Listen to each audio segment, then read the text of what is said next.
नमस्कार दोस्तों, यूपीएससी हिंदी के स्टडी प्लेटफॉर्म में आप सभी का स्वागत है। तो यहाँ पर हम लोग कल तक पढ़े थे कि किस तरह एससी और एसटीज़ में भी ओबीसी की तरह एक क्रीमी लेयर का डिसीज़न आया है कि हम लोग उसको सब कैटेगराइजेशन करेंगे और 7 जजेस की बेंच ने 6-1 से बहुमत में फैसला दिया है इसके पक्ष में कि ऐसा होना चाहिए, जिससे जो पुअरेस्ट ऑफ द पुअर हैं, यानी कि जो अत्यंत गरीब है एससी और एसटीज़ में, शेड्यूल कास्ट और शेड्यूल ट्राइब्स में, उनको ज़्यादा लाभ पहुँचाया जा सके। अगला जो एग्ज़ाम है वो है सार्वजनिक परीक्षा अनुचित साधनों की रोकथाम अधिनियम 2024। हालांकि इसको हम लोग घटना सार में पूरी तरह से कवर कर चुके हैं, लेकिन फिर भी यहाँ पर भी हम लोग कवर करेंगे। तो 24 जून 2024 को रूल्स जो कि पब्लिक एग्जामिनेशन को लेकर के थे, प्रिवेंशन ऑफ अनफेयर मीन्स को लेकर के, उनसे रिलेटेड रूल्स भी आ चुके हैं। ठीक है, ये सारा कुछ जो है केंद्र ने किया है। इसके पहले एंटी चीटिंग लॉ पास हुआ था फरवरी 2024 में, और इस चीज़ को क्रियान्वयन कर दिया गया था गजट में निकाल करके, ऑफिशियल गजट में निकाल करके 21 जून को। ठीक है, तो 21 जून को ये चीज़ें एक्सेप्टेड हो गई और क्रियान्वित हो गई, लेकिन उससे रिलेटेड जो रूल्स हैं वो 24 जून को आए हैं। ठीक है, क्या है इसके बारे में थोड़ी चीज़ें देख लेते हैं कि अनुचित सार्वजनिक परीक्षाओं के बारे में जो अपराधियों की रोकथाम या अनुचित साधन अधिनियम है वो क्या है। तो सबसे पहले तो ये जो रूल है उसको ministry of personnel, public grievance और पेंशन ने दिया है, जो कि प्रधानमंत्री के अंडर का एक विभाग है। अब ये जो विभाग है ये कुछ रूल बनाया है जो कि एक एक्शन लेगा किसी भी तरह के अनफेयर मीन्स, यानी कि किसी भी तरह की गैर वांछित गतिविधियों को रोकने के लिए पब्लिक एग्जामिनेशन पे जो भी लोक परीक्षाएं हो रही हैं, जिसमें कि 3 अपॉइंटमेंट भी शामिल है। जैसे केंद्र समन्वयक की, यानी कि सेंटर कोऑर्डिनेटर की अपॉइंटमेंट करेगा, जो वेन्यू इंचार्ज है अर्थात परीक्षा प्रभारी, स्थल प्रभारी, इनकी नियुक्ति करेगा, और तीसरा है रीजनल ऑफिसर्स, वहाँ पर क्षेत्रीय अधिकारियों की नियुक्ति करेगा। ठीक है, तो इसके अंडर में सबसे पहली चीज़ यही बता रहा है कि परीक्षाओं में जो भी अनियमितता हो रही है, जो भी गड़बड़ी हो रही है, उसको लेकर के ministry of personal, public and grievance and pensions जो है एक फ्रेमवर्क प्रदान किया है, जिससे कि वो अनफेयर मीन्स को रोकने के लिए, गैर वांछित गतिविधियों को रोकने के लिए आपका पब्लिक एग्जामिनेशन को लेकर के 3 अपॉइंटमेंट की बात करता है कि हम लोग वहाँ पर पहले तो केंद्र समन्वयक की अपॉइंटमेंट कर देंगे, परीक्षा स्थल प्रभारी की कर देंगे और क्षेत्रीय अधिकारियों की भी नियुक्ति करेंगे, जैसा कि होता है। ठीक है, फिर भी ये चीज़ें फिर से बताई गई हैं। इसका सेक्शन 2 के ये कहता है कि किसी भी एग्ज़ाम को पब्लिक एग्जामिनेशन कब घोषित किया जाएगा। तो पब्लिक एग्जामिनेशन किस किस एग्ज़ाम को घोषित कर सकते हैं? कोई भी एग्जामिनेशन जो कि पब्लिक एग्जामिनेशन अथॉरिटी के द्वारा किया जा रहा है, या फिर शेड्यूल ऑफ द एक्ट में लिस्टेड है, या फिर कोई भी ऐसी अथॉरिटी जिसको कि केंद्र सरकार ने नोटिफाई कर दिया है कि आप जो एग्ज़ाम करा रहे हो वो एक लोक परीक्षा है या पब्लिक एग्जामिनेशन है। ठीक है, तो इस तरह से सेक्शन 2 के याद रखेंगे, क्योंकि यूपीएससी इस तरह के प्रश्नों को बना सकती है कि किस सेक्शन के अंडर में, या पूरा डेटा ही दे सकती है कि किस एग्ज़ाम को हम लोग पब्लिक एग्जामिनेशन घोषित कर सकते हैं। तो ये पॉइंट यूपीएससी वाले लोग जरूर याद रखेंगे। हालांकि पीसीएस भी अब एनालिटिकल प्रश्न पूछ रहा है, तो सबके लिए ही इंपॉर्टेंट है। शेड्यूल लिस्ट में 5 पब्लिक एग्जामिनेशन अथॉरिटीज़ हैं, जिसमें यूपीएससी है, union public service commission, staff selection commission, railway recruitment board IBPS है, और नेशनल टेस्टिंग एजेंसी है। ठीक है, फिर आता है सेक्शन 3। क्या कहता है इस एक्ट का? कहता है कि सेक्शन 3 में टोटल 15 गतिविधियों की बात की गई है, जो कि किसी भी तरह के गलत लाभ, पैसे या अनुचित साधनों के प्रयोग को लेकर के कार्यवाहियाँ की जा सकती हैं, जिसमें आपका पेपर की लीकेज या टेम्परिंग ऑफ क्वेश्चन पेपर, यानी कि जो भी क्वेश्चन पेपर है उससे छेड़छाड़ भी इंक्लूड किया गया है इसमें। ठीक है, तो याद रखिएगा कि सेक्शन 3 जो है इस एक्ट का, अनुचित साधन परीक्षा रोकथाम का, इसमें टोटल 15 कार्यवाहियों की बात की गई है। ठीक है, फिर आता है द एक्ट कंप्राइजेस, इस एक्ट में टोटल 19 सेक्शन है और टोटल 6 चैप्टर में इसको बांटा गया है, तो ये भी पॉइंट पूछा जा सकता है। ठीक है, और ये जो है सारे ही एस्पेक्ट के बारे में बात करता है कि किस तरह से हम लोग अवांछित गतिविधियों को जो लोक परीक्षाएं हैं उसमें रोक सकते हैं। फिर बात करता है कि ये जो ऑफेंसेस हैं, किसी भी तरह का अगर आप गलत काम करते हो तो ये पनिशेबल है, दंडनीय है। इसमें आपको जेल हो सकती है 3 साल से लेकर के 5 साल, और फाइन लग सकता है लगभग 10 लाख रुपए तक का।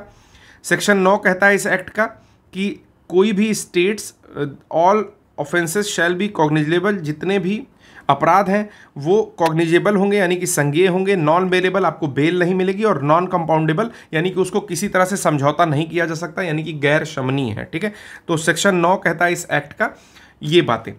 तो हमने यहाँ पर जो आपका public examination prevention of unfair means था इसको कवर कर लिया है। और मोटी मोटी बात इसमें आपको पता चल गई है कि फरवरी में सबसे पहले एंटी चीटिंग लॉ आया था। उसके बाद जून 21 में केंद्र सरकार ने ये नोटिफाई कर दिया अपने फाइनेंशियल ऑफिशियल गैजेट में कि ये चीज़ें हम लोग लागू कर रहे हैं। और इससे रिलेटेड जो रूल्स थे इसको ऑपरेशनलाइज करने के लिए, इसको कार्यान्वित करने के लिए वो 24 जून को आ गए। क्या क्या चीज़ें थी, तो ministry of personnel public grievance और पेंशन के अंडर में ये चीज़ें आ रही हैं। ये बताता है कि किसी भी तरह की अगर आप अनलॉफुल एक्टिविटी करते हैं, चाहे वो पेपर से छेड़छाड़ हो या फिर पेपर को लीक कराने से लेकर के हो, तो उसके लिए एक फ्रेमवर्क बना है कि किस तरह से आपको पनिश किया जाएगा। सेक्शन 2 के कहता है कि कोई भी एग्जामिनेशन पब्लिक एग्जामिनेशन होगा, इसकी क्या डेफिनेशन है। ठीक है, और 5 टोटल पब्लिक एग्जामिनेशन अथॉरिटीज़ की लिस्ट बताई गई कि यूपीएससी है, एसएससी, आरआरबी, आईबीपीएस और नेशनल टेस्टिंग एजेंसी एनटीए है। सेक्शन 3 कहता है इसका कि 15 तरह की कार्यवाहियाँ शामिल की गई हैं। फिर चाहे आप किसी लाभ को लेकर के या गलत कार्यवाही में उलझे हों, ठीक है, इन सारी चीज़ों को लेकर के। फिर टोटल 19 सेक्शन इसके 6 चैप्टर्स में दिए गए हैं। और ये जो है अनलॉफुल एक्टिविटी को रोकने के लिए अलग अलग एस्पेक्ट में बांटा गया है। कह रहा है कि ये सारे के सारे जो भी आप अपराध करोगे वो कि पनिशेबल है, यानी कि दंडनीय है। इसमें आपको 3 से 5 साल तक की कैद हो सकती है और टोटल 10 लाख रुपया फाइन लग सकता है। सेक्शन 9 कहता है इसका कि कोई भी ऑफेंस करोगे, कोई भी अपराध करोगे तो वो कॉग्निजेबल है, संज्ञेय है, नॉन बेलेबल है, आपकी जमानत नहीं होगी, और नॉन कंपाउंडेबल है यानी कि किसी तरह उसका शमन नहीं किया जाएगा, गैर शमनीय। चलिए अगली एक न्यूज़ है inauguration of Nalanda university campus. मुझे लगता है कि जो मैं बता रहा हूँ वो किसी भी हिंदी माध्यम के विद्यार्थी को समझ में आएगा, बशर्ते वो कुछ चीज़ें इंग्लिश में पढ़ने की कोशिश ना करे। जो चीज़ कहानी की तरह से बताई जा रही है उसको थोड़ा सा सुन ले। ठीक है, लास्ट में समराइज़ कर रहा हूँ क्योंकि फैक्ट जो है वो आपको याद करना पड़ेगा, चाहे हिंदी से याद करो या इंग्लिश से याद करो। बाकी डेटा जो मोटी मोटा खाका है वो यहाँ पर आपको दे दिया जाए। तो नालंदा यूनिवर्सिटी कैंपस का इनॉग्रेशन किया गया है, यानी कि एक तरह से फीता काट के शुभारंभ किया गया है। ठीक है, तो ये किया किसने, सबसे इंपॉर्टेंट और पहला क्वेश्चन यही बनता है। तो इनॉग्रेट किया प्रधानमंत्री मोदी ने। यूनिवर्सिटी कैंपस कहाँ स्थित है, तो राजगीर बिहार में स्थित है। और ये कब हुआ, तो 19 जून 2024 को हुआ है।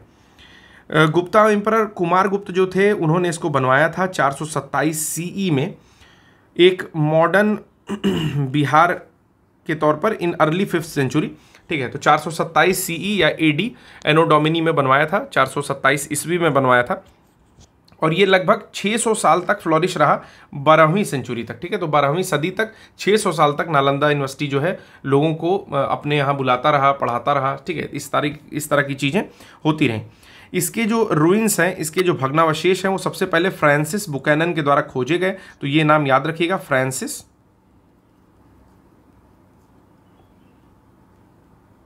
बुकैनन। ठीक है, फ्रांसिस बुकैनन के द्वारा 1812 में खोजे गए और इसको आइडेंटिफाई किया गया, इसको पहचाना गया एक स्टीम्ड प्रतिष्ठित नालंदा विश्वविद्यालय के रूप में अलेक्जेंडर कनिंघम के द्वारा 1861 में। ठीक है, तो अलेक्जेंडर कनिंघम का नाम किस संस्था से रिलेट करता है ये भी आप मुझे कमेंट बॉक्स में बता सकते हो कि अलेक्जेंडर कनिंघम किस संस्था के पहले अध्यक्ष थे। ठीक है, फिर आता है सितंबर 2014 की बात, जहां पर नालंदा यूनिवर्सिटी को फिर से ओपन किया गया और इसका जो फर्स्ट बैच ऑफ स्टूडेंट है, यानी कि जो भी विद्यार्थी इसमें आए, उसमें एक ऐतिहासिक पल जुड़ा, क्योंकि लगभग 8 शताब्दी बाद इसको खोला जा रहा था, लगभग 800 साल बाद इसको खोला गया, क्योंकि 12वीं सदी के आसपास इसका डिक्लाइन हो गया। तो 800 साल बीत चुके हैं तब से, वो मोटी मोटा 24-25 साल या 14 साल नहीं जोड़े जाते हैं, तो 800 साल बाद इसको खोला गया। ये काफ़ी ऐतिहासिक अपने आप में था। नालंदा यूनिवर्सिटी का बिल जो है 2010 में आया राज्यसभा में। ठीक है, और ये एक्ट बना आपका नवंबर 2010 में। ठीक है, और ऑफिशियली जो एस्टेब्लिश हुई यूनिवर्सिटी नवंबर 2010 में, जबकि एक्ट इंप्लीमेंट हो गया। ठीक है, नए कैंपस के बारे में बात करें तो 455 एकड़ का नया कैंपस है, जो भी एंशियंट रूइंस है यानी कि पुराने भग्नावशेष है उसी के पास में। बिहार गवर्नमेंट ने ये टोटल जमीन 455 एकड़ की प्रदान की है। आर्किटेक्ट इसके BV दोषी हैं, तो नाम याद रखिएगा, BV दोषी। ठीक है ना, BV दोषी हैं जिन्होंने इसको इको फ्रेंडली रूप से डिज़ाइन किया है। और कहा जा रहा है कि इसका जो कैंपस है वो आपका प्रॉमिस करता है नेट ज़ीरो ग्रीन कैंपस, यानी कि निवल शून्य हरा भरा कैंपस। ठीक है, तो याद रखिएगा इसके जो आर्किटेक्ट है वो कौन है, बीवी दोषी है। किसने बनवाया था ये बात याद रखिएगा, कुमार गुप्त ने बनवाया था। कितने साल तक ये फ्लोरिश रहा, तो लगभग 12वीं शताब्दी तक, लगभग 600 साल तक यहाँ पर विद्यार्थी आते रहे। कितने साल बाद खोला गया, तो लगभग 800 साल बाद या 8 सदी बाद इसको खोला गया है। कब पास हुआ था यूनिवर्सिटी बनने का एक्ट, तो नवंबर 2010 में पास हुआ था दोस्तों। ठीक है, और किसने इनॉग्रेट किया है अभी, तो इसको इनॉग्रेट किया है प्रधानमंत्री नरेंद्र मोदी ने। किसने ज़मीन दी है, तो 455 एकड़ ज़मीन बिहार गवर्नमेंट ने दी है इसको बनाने के लिए, और जो उसके भग्नावशेष हैं उसी के पास में ही इसको बनाया गया है। ठीक है, और बहुत ही प्रतिष्ठित यूनिवर्सिटी है, तो अगर इससे क्वेश्चन पूछना होगा तो इतने में से पूछ लेना चाहिए। हाँ, बीवी दोषी का नाम याद रखिएगा, जिन्होंने इसके इको फ्रेंडली कैंपस को डिज़ाइन किया है और नेट जीरो ग्रीन कैंपस इसको बनाया है। ठीक है, अब बात आती है वर्ल्ड हेरिटेज साइट की, तो नालंदा को वर्ल्ड हेरिटेज साइट 2016 में घोषित किया गया था। इसके पहले अडॉप्ट किया गया था 2009 में, लेकिन घोषित जो किया गया उस पॉइंट को याद रखिए। तो 2016 में नालंदा को वर्ल्ड हेरिटेज साइट जो है बना दिया गया था। यूनेस्को की heritage site related to Buddhism की बात की जाए कि अगर बुद्धिज़्म से रिलेटेड जो इंडिया में साइट्स हैं वो कौन कौन सी हैं, तो पहला है आपका नालंदा महाविहार, नालंदा में। ठीक है, नालंदा महाविहार को शामिल किया गया है। फिर बुद्धिस्ट मोनूमेंट है सांची का स्तूप जो है। फिर है महाबोधि मंदिर कॉम्प्लेक्स बोधगया, जहाँ पर अभी आपका वो कॉरिडोर बनने वाला है 2 मंदिरों में, एक विष्णुपद एक महाबोधि में, तो वही वाला महाबोधि है जिसको यूनेस्को की वर्ल्ड हेरिटेज साइट में यूनेस्को की हेरिटेज साइट में शामिल किया गया है। अजंता केव है, औरंगाबाद महाराष्ट्र में स्थित है। और बुद्धिस्ट चैंटिंग ऑफ लद्दाख में जो है बुद्ध के मंत्र चैंट किए जाते हैं, पढ़े जाते हैं, बोले जाते हैं, उनको भी शामिल किया गया है इंटेंजिबल कल्चरल हेरिटेज में, ICH जिसको बोलते हैं, अमूर्त सांस्कृतिक विरासत में। ठीक है, तो ये भी चीज़ याद रखेंगे, वो भी यूनेस्को की ही होती है। ठीक है, तो वर्ल्ड हेरिटेज साइट तो नहीं है, लेकिन यूनेस्को की साइट्स में शामिल किया गया है। अगला जो हम लोग की न्यूज़ है वो है लोकसभा इलेक्शन को लेकर के, तो इसको हम लोग प्रॉपरली पढ़ चुके थे। कुछ चीज़ें बस इसमें पढ़ेंगे, बाकी चीज़ें स्किप कर देंगे, बहुत इंपॉर्टेंट नहीं है। ठीक है, पहली चीज़ ये पढ़ेंगे कि जून 9 2024 को इस बार ये शपथ ग्रहण किए हैं, यानी कि स्वर्ण इन जो किए हैं वो 9 जून को किए हैं, ये पॉइंट याद रखिएगा। यहाँ पर टोटल 72 काउंसिल ऑफ मिनिस्टर हैं, जिसमें 7 महिलाएं हैं, और 7 महिलाओं में 2 कैबिनेट महिलाएं हैं और 5 जो है मिनिस्टर ऑफ स्टेट्स। ठीक है, एक बार में मैंने इतनी चीज़ें बता दी आपको। पहली डेट याद रखना है, जून में 9 तारीख को इन्होंने शपथ ग्रहण किया। दूसरी चीज़ याद रखनी है कि 72 मंत्रियों ने शपथ ग्रहण किया, जिसमें 7 महिलाओं ने शपथ ग्रहण किया। फिर उसमें 2 कैबिनेट मंत्री हैं और 5 जो है वो स्वतः मतलब राज्य मंत्री हैं। ठीक है, इतनी चीज़ें आपने याद कर ली। फिर एक चीज़ और है कि पहली बार ऐसा हुआ है, पिछले मतलब 3 चुनाव में प्रधानमंत्री नरेंद्र मोदी जी ही प्रधानमंत्री बने हैं, और 2 बार जो है पूर्ण बहुमत से बीजेपी जीती है, लेकिन इस बार जो है NDA यानी कि नेशनल डेमोक्रेटिक अलायंस की जो अन्य पार्टियां हैं उसको मिला करके ये लोग जीते हैं, यानी कि स्वयं का बहुमत नहीं था, ये पहली बार हुआ है। ठीक है, फिर जवाहरलाल नेहरू के बाद प्रधानमंत्री मोदी ऐसे व्यक्ति हैं जिन्होंने तीसरी बार प्रधानमंत्री का पद सुशोभित किया है। ठीक है, अब इसमें कौन कौन सी पार्टी के साथ मिलकर इन्होंने काम किया है, तो तेलुगु देशम पार्टी है पहली, और दूसरी है जनता दल यूनाइटेड जो कि बिहार के। तो तेलुगु देशम है आपके आंध्र प्रदेश की, और जनता दल जो है बिहार की है। अब यहाँ पर एक चीज़ देखनी है कि नेहरू जी जो है 1952, 57 और 62 के जनरल इलेक्शन यानी कि आम चुनाव में जीते हुए थे। यहाँ पर एक लिस्ट दी हुई है कि कौन व्यक्ति कितना साल, तो जवाहरलाल नेहरू 16 साल 286 दिन, काफ़ी अधिक है। उसके बाद इंदिरा गांधी 15 साल 350 दिन, इनका भी लगभग 16 साल के आसपास है। मनमोहन सिंह 10 साल 4 दिन, अटल बिहारी 6 साल 80 दिन, और नरेंद्र मोदी जो कि वर्तमान में अभी प्रधानमंत्री हैं और लगभग 15 साल पूरा कर लेंगे अभी तक, तो यही लग रहा है। और ये जो है 10 साल 19 दिन टोटल अभी तक कर चुके हैं। तो बस इंदिरा गांधी के बाद यही एक व्यक्ति हैं जो कि हैं, मतलब कि पहले जवाहरलाल नेहरू सबसे ज़्यादा टेन्योर यानी कि ड्यूरेशन के लिए, उसके बाद इंदिरा गांधी, और उसके बाद नरेंद्र मोदी तीसरे नंबर पर। ठीक है, तो ये कह रहा है कि Narendra Modi only second leader हैं जवाहरलाल नेहरू के बाद जिन्होंने 3 स्ट्रेट टर्म में विनिंग की है, यानी कि लगातार तीसरी बार जो है ये जीत गए हैं। अब यहाँ पर कैबिनेट मिनिस्टर्स का कुछ पोर्टफोलियो और उनके बारे में दिया हुआ है, तो ये चीज़ें हम स्किप करेंगे, ये चीज़ें आप खुद से पढ़ लीजिएगा जब करंट दृष्टि आएगी। ठीक है, अन्य जो चीज़ें हैं वो हम लोग यहाँ पर देख लेते हैं। चलिए यहाँ से देखेंगे कि इसके अलावा जो लेजिस्लेटिव असेंबली है यानी कि राज्य विधानसभाएं हैं, उसमें भी इलेक्शन हुआ। किन किन स्टेट्स में हुआ, तो आंध्र प्रदेश में हुआ, अरुणाचल प्रदेश में हुआ, उड़ीसा में हुआ और सिक्किम में हुआ। ठीक है, और ये जो है 25 कॉन्स्टिट्यूएंसीज और 12 लेजिस्लेटिव असेंबली में साथ में इलेक्शन हुआ है, जो कि बाई इलेक्शन है। ठीक है, फिर यहाँ पर बात कर रहा है कि जो जनरल इलेक्शन यानी कि आम चुनाव हुआ वो 1 जून से लेकर के 19 अप्रैल से लेकर के 1 जून तक चला और 7 चरणों में चला, जिसमें कि उत्तर प्रदेश, बिहार और वेस्ट बंगाल में कुल 7 चरण थे। ठीक है, अब ये सारी चीज़ें जाननी नहीं जरूरी है,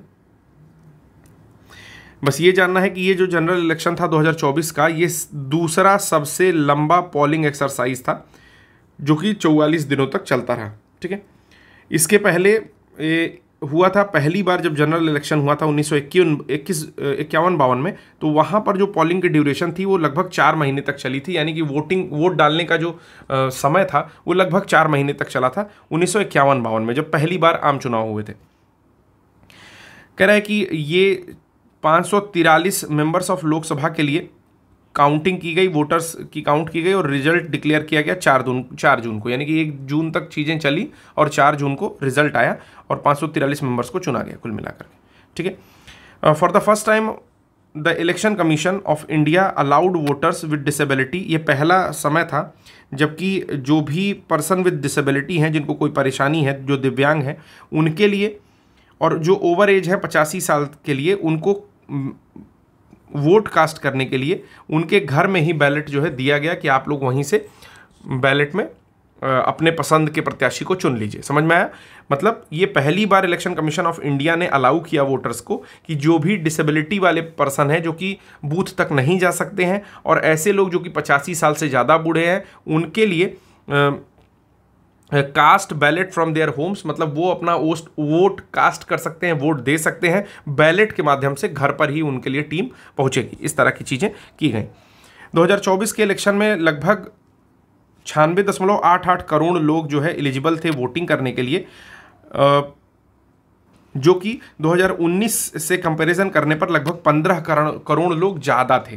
ठीक है, और 64.2 करोड़ वोटर जो है उन्होंने पार्टिसिपेट किया है, जिसमें 31.2 ठीक लगभग आधा, ठीक है ना, लगभग आधा जो है महिलाओं ने यहाँ पर पार्टिसिपेट किया। तो कितने लोगों ने पार्टिसिपेट किया? 64.2 करोड़ लोगों में कितने लोग पार्टिसिपेट कर सकते थे? एलिजिबल कितने थे? 96.88, उसमें से 64.2 करोड़ लोग पार्टिसिपेट किए और जिसमें से महिलाएं 31.2 करोड़ थीं। ठीक है, और ये अभी तक का हाईएस्ट एवर पार्टिसिपेशन है किसी भी महिला वोटर्स के द्वारा। मतलब 31.2 करोड़ महिलाएं आज तक के इतिहास में भारत के जनरल इलेक्शन में कभी भी पार्टिसिपेट या भाग नहीं ली थी। ठीक है, ये पहला मौका है, जबकि 1.8 करोड़ लोग ऐसे वोट डाल रहे थे जो कि अपना फर्स्ट वोट कास्ट कर रहे थे, यानी कि वो अपने जीवन में पहली बार वोट दे रहे थे। तो 1.8 करोड़ लोग ऐसे थे। शोम्पेन ट्राइब्स जो ग्रेटर निकोबार आइलैंड की हैं, उन्होंने भी अपना वोट पहली बार इस जनरल इलेक्शन यानी कि आम चुनाव में दिया। ठीक है, तो शोम्पेन एक जनजाति है जो कहाँ रहती है? अंडमान और निकोबार में रहती है, बेसिकली ग्रेटर निकोबार के आइलैंड पे रहती है, और उन लोगों ने इस आम चुनाव में पहली बार अपना वोट दिया है। ठीक है, वोटिंग परसेंटेज की कुछ बातें कर ली जाए तो केवल इंपॉर्टेंट चीज़ें देखेंगे कि एक डेटा के अनुसार लक्षद्वीप में अभी तक का वोटिंग परसेंट 84.16% जो है पड़ा है। मतलब सबसे ज़्यादा वोट पड़े हैं लक्षद्वीप में और इसके बाद पड़े हैं असम में 81.56%। ठीक है, तो ये भी डेटा आप लोग याद रखिएगा। कुछ बहुत इंपॉर्टेंट डेटा इसमें मैंने जो थे वो पढ़ दिया है। ठीक है, फिर बात करता है लोएस्ट वोटिंग परसेंटेज कहाँ पर था, तो बिहार स्टेट में था 56.19% और उसके बाद मिजोरम में था 56.87%। ठीक है, तो दो याद कर लीजिए, लक्षद्वीप और असम याद कर लीजिए। अधिकतम में पहला लक्षद्वीप, दूसरा असम, और लोएस्ट में याद कर लीजिए पहला बिहार, मतलब सबसे लोएस्ट बिहार में है और उसके ऊपर है मिजोरम। ठीक है, अगर voting percentage of Uttar Pradesh की बात की जाए तो 56.92% वोट जो है उत्तर प्रदेश से पड़ा है। फिर इलेक्टर जेंडर रेशियो की बात की जाए तो जो इलेक्टर जेंडर रेशियो है 2024 में वो 948 था, यानी कि ये कंपैरिजन करता है कि कितने पुरुषों के बदले कितनी महिलाओं ने वोट किया। और ऐसे 12 यूनियन टेरिटरी या स्टेट थे, यानी कि केंद्र शासित प्रदेश या राज्य थे, जहां पर EGR 1000 से ऊपर निकल गया। तो यहाँ पर कुछ चीज़ें देखनी है कि सबसे ज़्यादा फीमेल कहाँ पर वोट डाल रही हैं। तो असम की अगर बात की जाएगी ठीक है, तो इस पर ध्यान केंद्रित करिएगा कि टोटल 81.71% वोटर के साथ जो है असम में मैक्सिमम महिलाओं ने वोट किया और पुरुषों के ऊपर निकल गई, क्योंकि पुरुषों ने 81.42% किया है। ठीक है, वहीं अगर बात की जाए आपके बिहार की, तो बिहार में भी महिलाओं ने ज़्यादा वोट किया है, लद्दाख में भी महिलाओं ने ज़्यादा वोट किया है, लक्षद्वीप में भी महिलाओं ने ज़्यादा वोट किया है, उत्तर प्रदेश में भी महिलाओं ने ज़्यादा वोट किया है। ठीक, तो ये कुछ स्टेट्स हैं जहाँ पर महिलाओं ने ज़्यादा वोट किया है। अगर मैक्सिमम परसेंटेज की बात की जाए तो आपको मैंने बताया ही था कि असम बहुत ज़्यादा है, लेकिन लक्षद्वीप इससे भी ऊपर परसेंटेज में है। ठीक है, इलेक्शन रिजल्ट की बात की जाए तो बीजेपी जो है वो 240 सीट सिक्योर की है। इस इलेक्शन में टोटल 744 पार्टीज़ ने कंटेस्ट किया था। ठीक है, मतलब 744 पार्टी लड़ी थी, जिसमें कि 8,360 कैंडिडेट थे। बीजेपी नेशनल डेमोक्रेटिक अलायंस के साथ टोटल 292 सीटें जीती है। तो खुद से कितनी जीती थी? 240 याद रखिएगा, और बाकी जो 52 सीटें हैं वो नेशनल डेमोक्रेटिक अलायंस यानी कि उसकी अलायंस पार्टीज़ के द्वारा मिल करके जीतती है। वहीं इंडी अलायंस या Congress led INDI alliance, the Indian national development inclusive alliance जो है उसने 234 सीट जीती, ठीक ठाक जीता इस बार, और जिसमें आईएनसी का जो सीट्स था वो 99 सीट था। पिछली बार से अच्छा परफॉर्म किया है यहाँ पर, और फिर ये 99 सीट 98 हो गई, जबकि राहुल गांधी ने वायनाड सीट को छोड़ दिया था। ठीक है, तो अब इसमें अलग अलग चीज़ें लिखी हुई हैं जो हम लोग बहुत ज़्यादा डेप्थ में डेटा लेकर के नहीं जाएंगे। बस इतनी चीज़ें जाननी है कि भारतीय जनता पार्टी जो है तो 240 सीट जीती, और इसके बाद दूसरी जो सबसे बड़ी पार्टी उभर के आती है वो है इंडियन नेशनल कांग्रेस, और इसके बाद समाजवादी पार्टी ने 37 सीट जीती इंडिया में।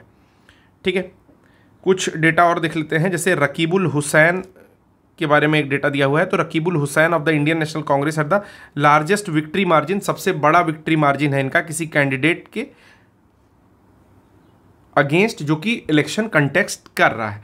ये पॉइंट बहुत ठीक से याद रखिएगा, क्योंकि अभी सूरत के जो कंटेस्टेंट हैं मुकेश दलाल, वो निर्विरोध जीते हैं। ठीक है, तो यहाँ पर जो बात दे रहा है रकीबुल हुसैन के बारे में वो थोड़ी ट्रिकी है। ये कहता है कि ये सबसे बड़े मार्जिन से जीते हैं अपने अपोनेंट से, ठीक है, जो कि कंटेस्ट कर रहा था इलेक्शन, और ये धुबरी कॉन्स्टिट्यूएंसी असम से जीते हैं लगभग 10 लाख वोट से। ठीक है, 10.1 लाख वोट से जीते हैं ये। उसके बाद जो जीते हैं वो है शिवराज सिंह चौहान, जिन्होंने विदिशा सीट से जीता है और 8 लाख वोट से जीता है। तो दो लोगों का नाम याद कर लीजिए, एक रकीबुल हुसैन बहुत ज़्यादा इंपॉर्टेंट है, जो कि किसी कैंडिडेट के अगेंस्ट में लड़ रहे थे, इंडियन नेशनल कांग्रेस पार्टी के ये एमपी हैं, और इन्होंने 10 लाख सीट से जीता है धुबरी कॉन्स्टिट्यूएंसी असम से। और इनके बाद आते हैं शिवराज सिंह चौहान, जो कि बीजेपी के हैं और इस समय जो है कैबिनेट मंत्री भी हैं, और इन्होंने विदिशा सीट से जीता है, लगभग 8 लाख के मार्जिन से अपने ओपोनेंट को हराया है। ठीक है, भारतीय जनता पार्टी इंदौर सीट से जीती है। इस अपने कंटेस्टेंट और इनकम्बेंट यानी कि पदधारी एमपी जो थे शंकर लालवानी, ये भी नाम याद रखिएगा, काफ़ी इंपॉर्टेंट है। शंकर लालवानी ने कुछ 1 लाख से ऊपर, शायद 12,26,751 वोट जो है सिक्योर किया, और ये कितने मार्जिन से जीते? तो 11,75,092 मार्जिन से जीते संजय, जो कि बीएसपी के थे, यानी कि बहुजन समाजवादी पार्टी के। लेकिन जो सेकंड नंबर की सीट है वो कौन आई है? तो सेकंड पोजीशन पर आया है नोटा। तो ये पॉइंट याद रखिएगा, इंदौर में जो है सेकंड पोजीशन पर नोटा आया है, नन ऑफ द अबव कह सकते हो। ठीक है, तो ये पॉइंट भी इंपॉर्टेंट हो जाता है कि शंकर लालवानी जहाँ से जीते हैं वहाँ पर सेकंड नंबर पर कौन आया है? उनके एक्चुअल अपोनेंट में नोटा आया है। लेकिन अगर व्यक्तियों की बात की जाए तो संजय, जो कि बीएसपी से हैं, वो आए। ठीक, फिर आता है रविंद्र दत्ताराम का नाम। तो इनका नाम भी याद कर लीजिए, स्वर्णिम अक्षरों में लिखा जाएगा। रविंद्र दत्ताराम मात्र 48 सीटों से जीते हैं अपने अपोनेंट से, और ये वायकर ऑफ शिवसेना से लड़ रहे थे, जिन्होंने अपोनेंट अनमोल गजानन कीर्तिकर को हरा दिया है। ठीक है, जो उद्धव बाला साहब ठाकरे के शिवसेना में थे, और 48 वोट से कौन जीत गया इनसे? रविंद्र दत्ताराम। तो कुल मिलाकर के एक लाइन में फिर से बता रहा हूँ कि रविंद्र दत्ताराम वायकर से लड़ रहे थे, शिवसेना के थे। ठीक है, और ये मतलब शिंदे वाली शिवसेना के थे, जो कि हरा दिए हैं जो आपके उद्धव बाला साहब वाली शिवसेना के अनमोल गजानन कीर्तिकर हैं उनको, और मात्र 48 सीट से। तो ये पॉइंट इंपॉर्टेंट था इसमें। वहीं बात आती है सूरत कॉन्स्टिट्यूएंसी की, तो सबको पता है कि मुकेश दलाल जो है वो निर्विरोध जीत गए हैं, बीजेपी के कैंडिडेट थे ये। ठीक है, जबकि नीलेश कुंभानी ने अपना नाम वापस ले लिया था कांग्रेस के। ठीक है, फिर एक और फैक्ट आता है कि 543 मेंबर्स में से ठीक है। मात्र 74 मेंबर जो है वो महिलाएं हैं, जो कि 13.6% सिक्योर करता है टोटल 543 का। और ये पिछले साल यानी कि जो लास्ट इलेक्शन हुआ था आम सभा चुनाव 2019 वाला, वहाँ से भी लगभग चार की संख्या में कम है, क्योंकि पिछली बार 78 महिलाएं चुनी गई थी 543 मेंबर्स के सापेक्ष। फिर एक और फैक्ट यहाँ पर दिया हुआ है कि तृणमूल देशम पार्टी टीडीपी के जो चंद्रशेखर पम्मासानी हैं, नाम याद रखिएगा, बहुत सारे पैसे हैं इनके पास, ठीक है। तो टीडीपी के जो चंद्रशेखर पम्मासानी हैं वो रिचेस्ट एमपी इलेक्ट हुए, ठीक है, सबसे अमीर एमपी इलेक्ट हुए, जिनका जो नेट वर्थ है इन्होंने घोषित किया है वो 5,705 करोड़ रुपए का है। समझ में आ रहा है समझ में? इतना ज़्यादा पैसा इन्होंने घोषित किया है, मतलब इतना बताया है। और जितना दीदी भाई चाचा वाचा को बांटे होंगे, वो जो नहीं घोषित किए हैं बेचारे वो अलग। तो नाम याद कर लीजिए, बहुत अमीर व्यक्ति हैं, टीडीपी के हैं, तेलुगु देशम पार्टी के हैं चंद्रशेखर पम्मासानी। अगला आता है इंदौर कॉन्स्टिट्यूएंसी मध्य प्रदेश से एक नया रिकॉर्ड बन गया है, highest number of NOTA ever polled किया गया है 2,18,674, ठीक है, जो कि इलेक्शन कमीशन की वेबसाइट पर भी अवेलेबल है। तो अभी तक का जो हाईएस्ट नोटा डाला गया है वो इंदौर कॉन्स्टिट्यूएंसी से डाला गया है, यानी कि इंदौर लोकसभा क्षेत्र से डाला गया है। फिर अब उसमें एक फैक्ट और दे रहा है, बहुत ज़्यादा पढ़ना तो नहीं है, लेकिन अक्षय कांति बाम करके एक व्यक्ति हैं जिन्होंने अपना नाम वापस ले लिया था और फिर उसके बाद में बीजेपी ज्वाइन कर लिया था। इंदौर के ही ये कैंडिडेट थे, ठीक है, कांग्रेस कैंडिडेट थे। 2024 में कितना परसेंट लगभग नोटा वोट किया गया है वोटर्स के द्वारा? तो लगभग 0.99%, 1% से थोड़ा कम है, लेकिन 0.99%, तो ऑलमोस्ट 1%, मतलब लगभग के श्रेणी में 1% जो है इस बारी नोटा कास्ट हुआ है, यानी कि नोटा वोटों को वोट दिया गया है।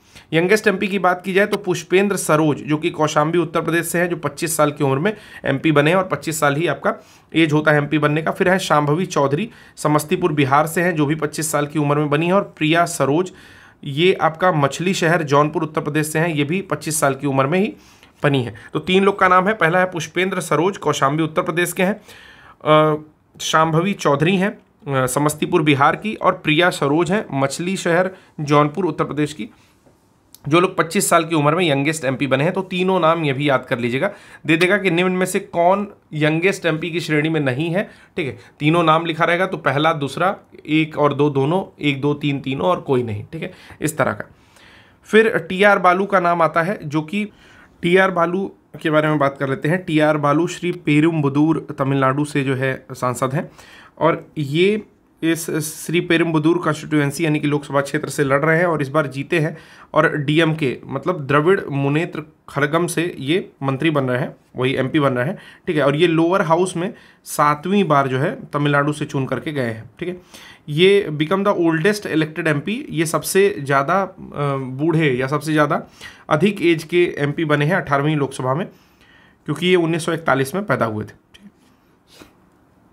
इन सारी पार्टियों के बीच बहुजन समाजवादी पार्टी, जो कि मायावती की पार्टी है, बीएसपी, ये टॉप की है लिस्ट में, क्योंकि कुछ अच्छी चीज़ के लिए इन्होंने टॉप की है। इनके 488 कैंडिडेट में से 476 की जमानत जब्त हो गई है बेसिकली, यानी कि फॉरफिट कर गए हैं इलेक्शन में, जो इलेक्शन डिपॉजिट होता है उनमें, और फेल हो गए हैं सिक्योर करने में 1/6 of the vote share in the constituencies. अगर 1/6 शेयर ऑफ वोट कोई सिक्योर कर लेता है तो उसकी जमानत जब्त नहीं होगी, लेकिन इन लोग जो है ये लोग फंस गए हैं। तो यहाँ तक इसके बारे में बात हुई है। अगला देखते हैं, कुछ लेजिस्लेटिव असेंबली में भी इलेक्शन हुआ है, यानी कि कुछ राज्यसभाओं में भी इलेक्शन हुआ है, राज्यों में भी हुआ है। देख लेते हैं कहाँ कहाँ हुआ है। तो आंध्र प्रदेश, जैसा कि मैंने पहले बताया, अरुणाचल प्रदेश, उड़ीसा और सिक्किम में हुआ है, ठीक है। कब से कब तक हुआ है तो ये कोई मतलब नहीं है। सीट्स हम लोग देख सकते हैं कि 175 टोटल नंबर ऑफ सीट्स जो है वो आंध्र प्रदेश में है, 60 अरुणाचल प्रदेश में है, उड़ीसा में 147 है और सिक्किम में 32 सीट। कुछ इंपॉर्टेंट चीज़ें और पढ़ लेते हैं। जैसे आंध्र प्रदेश के बारे में पहली चीज़ हम लोग जा रहे हैं देखने, तो क्या बातें देखनी है हमें कि तेलुगु देशम पार्टी के एन चंद्रबाबू नायडू जो हैं वो की चीफ मिनिस्टर बन गए आंध्र प्रदेश के, और ये 18वें चीफ मिनिस्टर होंगे और लगातार चौथी बार बने हैं, जिनको शपथ दिलाई है गवर्नर एस अब्दुल नजीर ने। तो यानी कि यहाँ पर 2 चीज़ें इंपॉर्टेंट आपको पता चली। पहला कि आंध्र प्रदेश में चंद्रशेखर बाबू नायडू जो है वो आपके मुख्यमंत्री बने हैं, और उनको शपथ दिलाने वाले यहाँ के गवर्नर जो हैं वो हैं एस अब्दुल नज़ीर, ठीक है। फिर जो उप मुख्यमंत्री बने हैं, डिप्टी चीफ मिनिस्टर बने हैं आंध्र प्रदेश के, वो कौन है? तो जनसेना पार्टी के एक व्यक्ति हैं, पहले एक्टर थे, जिनका नाम है के पवन कल्याण। आप लोगों ने देखा भी होगा, कोनिडेला पवन कल्याण, जो कि एक मूर्ति के साथ हाल के दिनों में दिखाई दे रहे हैं, जो कि चाहते हैं कि मंदिर जो है वो सरकारी नियंत्रण से मुक्त हो जाए और उसके लिए एक अलग हिंदू परिषद टाइप की गठन किया जाए। ठीक है, बाकी सीट के बारे में कुछ नहीं देखेंगे, सीधे आते हैं उड़ीसा पर। उड़ीसा के मोहन चरण मांझी जो है स्वर्ण किए हैं, एक ट्राइबल लीडर हैं, बीजेपी से हैं और ये चीफ मिनिस्टर बने हैं उड़ीसा के। ठीक है, और ये पहले चीफ मिनिस्टर बने हैं क्योंझर से। ठीक है, जो कि इस स्टेट का यानी कि उड़ीसा का नॉर्दर्न रीजन है। तो क्योंझर से बनने वाले मोहन चरण मांझी उड़ीसा के चीफ मिनिस्टर हैं। वहीं सीनियर बीजेपी के लीडर हैं केवी सिंह देव और पार्वती परिदा, ये लोग बने हैं डिप्टी चीफ मिनिस्टर। ठीक है, अगला है सिक्किम का। तो सिक्किम में क्रांतिकारी मोर्चा सुप्रीमो प्रेम सिंह तमांग जो है वो चीफ मिनिस्टर बने हैं। ठीक है, और इनको सिक्किम के गवर्नर लक्ष्मण प्रसाद आचार्य ने शपथ दिलाया है। तो ये भी याद रखिएगा, लक्ष्मण प्रसाद आचार्य कहाँ के गवर्नर हैं? तो सिक्किम के हैं। सिक्किम क्रांतिकारी मोर्चा जो है, छोड़िए सीट नहीं हम लोग पढ़ेंगे। ठीक है, मतलब टोटल 32 सीट है सिक्किम में, ये जान जाइए। 31 जीते हैं ये लोग, ये बहुत ज़्यादा इंपॉर्टेंट नहीं है। 32 सीट सिक्किम में है। ठीक है, तो सीट मैंने पहले ही बता दी, एक बार और रिवाइज कर दे रहा हूँ कि आंध्र प्रदेश हम लोग पढ़े तो 175 सीट है वहाँ पर। उड़ीसा हम लोगों ने पढ़ा तो 147 सीट है कॉन्स्टिट्यूशन असेंबली की वहाँ पर। और अभी सिक्किम पढ़े तो 32 सीट है, और इसके बाद अरुणाचल प्रदेश पढ़ने जा रहे हैं तो वहाँ पर 60 सीट है स्टेट असेंबली में। ठीक है, तो प्रेमा खांडू जो है वो बने हैं फिर से चीफ मिनिस्टर अरुणाचल प्रदेश के, और तीसरी बार ये बने हैं लगातार। और चाउना मेन इनको बोला जाएगा, इसको चाउमिन मत पढ़ लीजिएगा क्योंकि मुझे तो एक बार में ये चाउमिन जैसा दिख रहा था। ठीक है, और आज भी मुझे चाउमिन जैसा ही दिख रहा है, तो चाउमिन से याद कर सकते हैं अगर आपको मन करे। ठीक है, तो चौना मेन जो व्यक्ति हैं, चौना में वो डिप्टी चीफ मिनिस्टर बने हुए हैं अरुणाचल प्रदेश के। ठीक है, और 60 सीट है टोटल यहाँ पर, जिसमें से 46 सीटें लोग जीते थे। जीतने वितने का कोई पढ़ने की जरूरत नहीं है। ठीक है, चलिए अब आता है 5 स्टेट में असेंबली इलेक्शन हुए 2023 में, तो बस सीट पढ़ लेते हैं। जैसे मध्य प्रदेश विधानसभा में 230 सीटें हैं, मोहन यादव यहाँ के मुख्यमंत्री हैं। ठीक है, राजस्थान असेंबली में 200 सीटें हैं, और ये सारी चीज़ें हम लोग कवर भी कर चुके हैं। भजन लाल शर्मा यहाँ के मुख्यमंत्री हैं। छत्तीसगढ़ असेंबली में 90 सीटें हैं। ठीक है, और यहाँ पर विष्णुदेव साईं जो है वो मुख्यमंत्री हैं, तो इनका नाम इंपॉर्टेंट है, विष्णुदेव साईं, गलती पढ़ती हूँ मैं। ठीक है, विष्णुदेव साईं जो है यहाँ के चीफ मिनिस्टर बने हैं। और फिर आते हैं मिजोरम स्टेट असेंबली में टोटल 40 सीटें हैं। हाँ, मिजोरम में जो है टोटल 40 सीटें हैं, और मिजोरम जो है इतना भयानक वहाँ पर बवाल भी चल रहा था, तो यहाँ के जो लाल दुहोमा हैं वो चीफ मिनिस्टर बने हैं, और दल बदल कानून के तहत इनको सबसे पहली बार जो है अयोग्य घोषित किया गया था। लाल दुहोमा वही व्यक्ति हैं। फिर आता है तेलंगाना में 119 सीट है, और यहाँ पर अनुमुला रेवंत रेड्डी बने हैं। ठीक है ना, तो AR रेड्डी या अनुमुला रेवंत रेड्डी यहाँ के चीफ मिनिस्टर बने हैं, और भट्टी विक्रमार्क जो है डिप्टी चीफ मिनिस्टर बने हैं, भट्टी विक्रमार्क। ठीक है, तो ये 5 स्टेट असेंबली के इलेक्शन हुए थे, विधानसभा के चुनाव हुए थे 2023 में।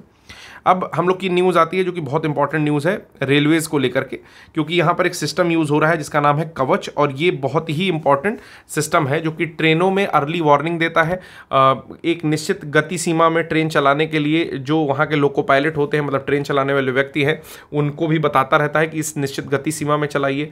अगर इन केस वो ब्रेक नहीं लगा पाए तो इमरजेंसी ब्रेक लगाता है ये कवच सिस्टम। तो बहुत ही इंपॉर्टेंट सिस्टम है, और ये ट्रेन एक्सीडेंट्स को कम करने के लिए डेवलप किया गया है। चलिए देखते हैं कि एक जो है हादसा हुआ आपका, जिसमें कि एक गुड्स ट्रेन थी यानी कि मालगाड़ी थी, वो कंचनजंगा एक्सप्रेस में जाकर के भिड़ गई, और उसमें बहुत सारे लोग 10 लोग लगभग डेथ हुई, मतलब ऑफिशियल डेटा से 10 लोग की डेथ हुई, और बहुत सारे लोग घायल हुए। तो अब बात यहाँ पर आती है कवच टेक्नोलॉजी के द्वारा, क्योंकि अगर ये टेक्नोलॉजी होती तो शायद वो रैमिंग नहीं होती, यानी कि जो भिड़ंत हुई है वो नहीं होती, ये ऑटोमेटेड ब्रेक लग जाता। ठीक, तो कवच सिस्टम क्या है? ये इंडिजिनियसली डेवलप्ड सिस्टम है, यानी कि भारतीयों का स्वदेशी रूप से निर्मित सिस्टम है, जिसका मतलब है automatic train protection ATP system. ठीक है ना, तो ऑटोमेटिक ट्रेन प्रोटेक्शन यानी कि ट्रेन को स्वतः या स्वचालित रूप से प्रोटेक्शन या संरक्षण देता है, रोक देगा ट्रेन को, और इसको RDSO के द्वारा जो है दिया गया है, मतलब लॉन्च किया गया है, एक तरीके से डेवलप किया गया है और कोलैबोरेट किया था इसने इंडियन इंडस्ट्री के साथ, ठीक है। तो इंडियन इंडस्ट्री RDSO के साथ मिलकर के, यानी कि research design and standard organisation जो रेलवे की एक शाखा है, उसके साथ मिलकर के ATP बनाई, ऑटोमेटेड ट्रेन प्रोटेक्शन सिस्टम, जिसका नाम है कवच, ठीक है। B राजाराम को क्रेडिट दिया गया था डेवलपिंग ऑफ स्काई बस मेट्रो सिस्टम के लिए, मेट्रो सिस्टम भी डेवलप करने का श्रेय दिया जाता है। उन्होंने कवच के डेवलपमेंट में बहुत महत्वपूर्ण योगदान दिया है, ठीक है, प्लेड ए की रोल इन कवच के। तो नाम याद रखिएगा, B राजाराम वो व्यक्ति हैं जो कि कवच के डेवलपमेंट में बहुत महत्वपूर्ण योगदान दिए हैं, ठीक है। फील्ड ट्रायल जो है इसका 2014 से शुरू होता है और धीरे धीरे इस सिस्टम की जो स्पेसिफिकेशन है, यानी कि सिस्टम की विशेषताएं जो हैं, उनको धीरे धीरे रिफाइन किया जाता है और ठीक किया जाता है। ये state of the art electronic system with safety integrated level 4 SIL standard का है, यानी कि अगर इसकी बात की जाए कि ये किस स्टैंडर्ड का है, तो सेफ्टी इंटीग्रिटी इसकी लेवल 4 स्टैंडर्ड की है।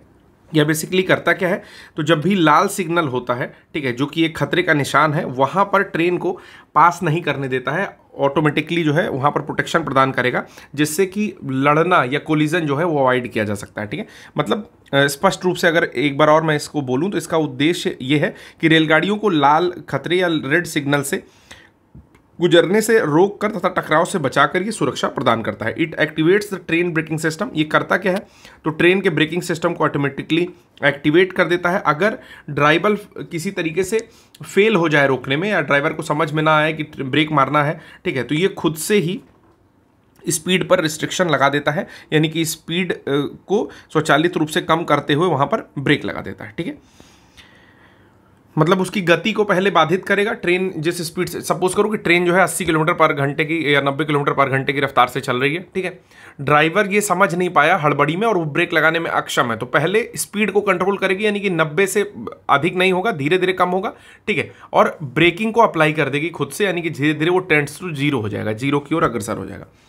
ये टोटल जो है 139 लोकोमोटिव्स साउथ सेंट्रल रेलवे में जो है लगाया जा चुका है और ये 1465 रूट्स पर भी लगा है।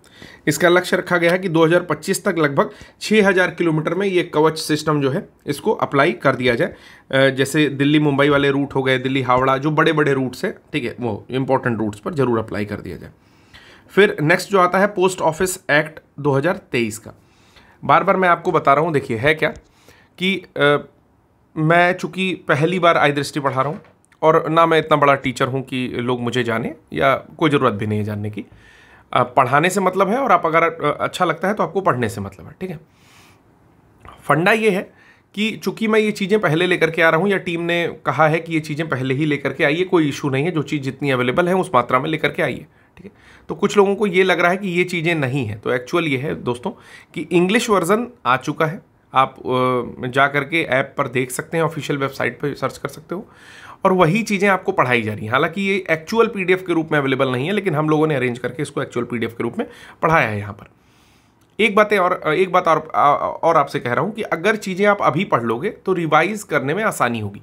इसलिए बहुत सारे ऐसे मेरे दोस्त जो कि चीज़ों को अवॉइड कर रहे हैं, लास्ट टाइम के लिए पेंडिंग में डाल रहे हैं कि हिंदी वाला आएगा तो पढ़ेंगे, वही 9 मन तेल होगा वाला हाल है। तो उनके लिए बस मैं दुख व्यक्त कर सकता हूँ और कुछ नहीं, ठीक है।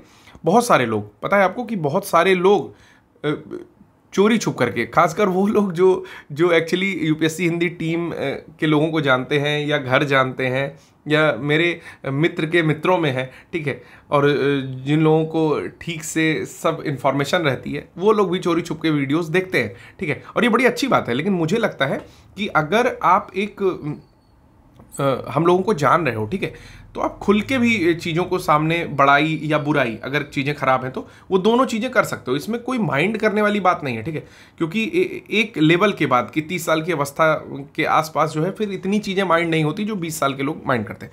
तो बकवास नहीं करूँगा अब इसके बाद, सॉरी मैंने बकवास किया थोड़ा सा। तो स्टार्ट करते हैं द पोस्ट ऑफिस एक्ट। तो पोस्ट ऑफिस का एक एक्ट आया है, देखते हैं क्या है। तो इस अधिनियम में बहुत ही आसान चीज़ें कुछ बताई गई हैं। तो सबसे पहले ये समझिए कि 1898 का एक एक्ट था, उसको रिप्लेस किया गया है, 125 साल पुराना था जो कि, ठीक है। और कब रिप्लेस किया गया है, तो जून 18, 2024 में ये एक्ट डाकघर अधिनियम जो है, नया वाला डाकघर अधिनियम आया है। आपको कमेंट बॉक्स में एक आंसर करना है कि वो कौन सा गवर्नर है जिसके समय में आपका पोस्ट ऑफिस या पोस्ट जो है वो शुरू हो रहा है, ठीक है। 1853 में रेल लाइन चली थी, आपको ईयर भी बताना है कि किस सन में, ठीक है। तो उसका आंसर कर लीजिएगा। उसके बाद कह रहा है कि ये राज्यसभा में पास हुआ आपके दिसंबर 2023 में और लोकसभा में 18 दिसंबर को ये पास हुआ है। एक्ट के बारे में कुछ बात बता दे रहा हूँ। तो एक्ट ये कहता है कि नए प्रोविज़न आ रहे हैं। सेंटर ने क्या कहा है कि हम इंटरसेप्ट कर सकते हैं, यानी कि रोक सकते हैं, खोल सकते हैं और डिटेन कर सकते हैं, यानी कि मना कर सकते हैं किसी आइटम को डिलीवर करने से। और इसको कहाँ दे देंगे, तो कस्टम अथॉरिटीज़ जो होते हैं, जो कस्टम वाले होते हैं, उनको जो है ये आइटम दे दिया जाएगा, ठीक है। की हाईलाइट क्या कहता है पोस्ट ऑफिस एक्ट का, ये भी देख लेते हैं कि सेक्शन 9 इसका बताता है या अलाउ करता है, या आज्ञा प्रदान करता है कि अलाउज द सेंटर, मतलब केंद्र को यह आज्ञा प्रदान करता है कि notification empower any officer to, किसी भी ऑफिसर को नोटिफाई कर पाए, ठीक है, और उसको ये पावर दे पाए या एम्पावर दे पाए, मतलब एम्पावर कर पाए उसको कि वो इंटरसेप्ट करे, यानी कि रोक ले, खोल सके या डिटेन कर दे किसी आइटम को इन द इंटरेस्ट ऑफ। तो ये 3 काम वो कर सकता है। जैसे मान लीजिए कि आपने कोई पोस्ट के थ्रू किसी को कोई सामान भेजा, ठीक है, जो केंद्र है वो संबंधित अधिकारी को अगर शक के बिहाफ पर, मतलब उसको अगर लगता है कि कोई डाउटफुल चीज़ है, तो शक के बिहाफ पर केंद्र ने किसी अधिकारी को जो है एम्पावर कर दिया है कि वो उस आपके भेजे हुए सामान को रोक सकता है या खोल के देख सकता है, या फिर आपका उसको जो है कस्टम अधिकारियों को सौंप सकता है। किस केस में, in the interest of state security, राज्य की सुरक्षा को लेकर के, friendly relation with the foreign states, अगल बगल के जो राष्ट्र हैं उनमें हमारे जो संबंध है वो प्रगाढ़ रहें, दोस्ताना संबंध रहें, इसलिए पब्लिक ऑर्डर को लेकर के, इमरजेंसी और पब्लिक सेफ्टी को लेकर के, जो भी हमारे लोक सुरक्षा है उसको लेकर के, पब्लिक ऑर्डर को लेकर के और इमरजेंसी को लेकर के, contravention of the other law, कोई और भी जो नियम है उनके मद्देनजर जो है इस तरह की स्थितियां ली गई हैं। ये प्रोविज़न अलाउ करता है पोस्ट ऑफिसर को to hand over post item to the custom authorities. तो ये भी पॉइंट याद रखिएगा कि इसको जो है पोस्ट ऑफिसर इसको कस्टम अथॉरिटीज़ को भी दे सकता है अगर वो suspect, if they are suspected to contain any prohibited item, अगर उसमें कोई प्रोहिबिटेड आइटम, जिस पर प्रतिबंधित आइटम अगर है, तो उस केस में ये कस्टम अथॉरिटीज़ को भी दे सकता है if such items are liable to duty, ठीक है, अगर वो आइटम ड्यूटी यानी कि कर के दायरे में आएंगे तो।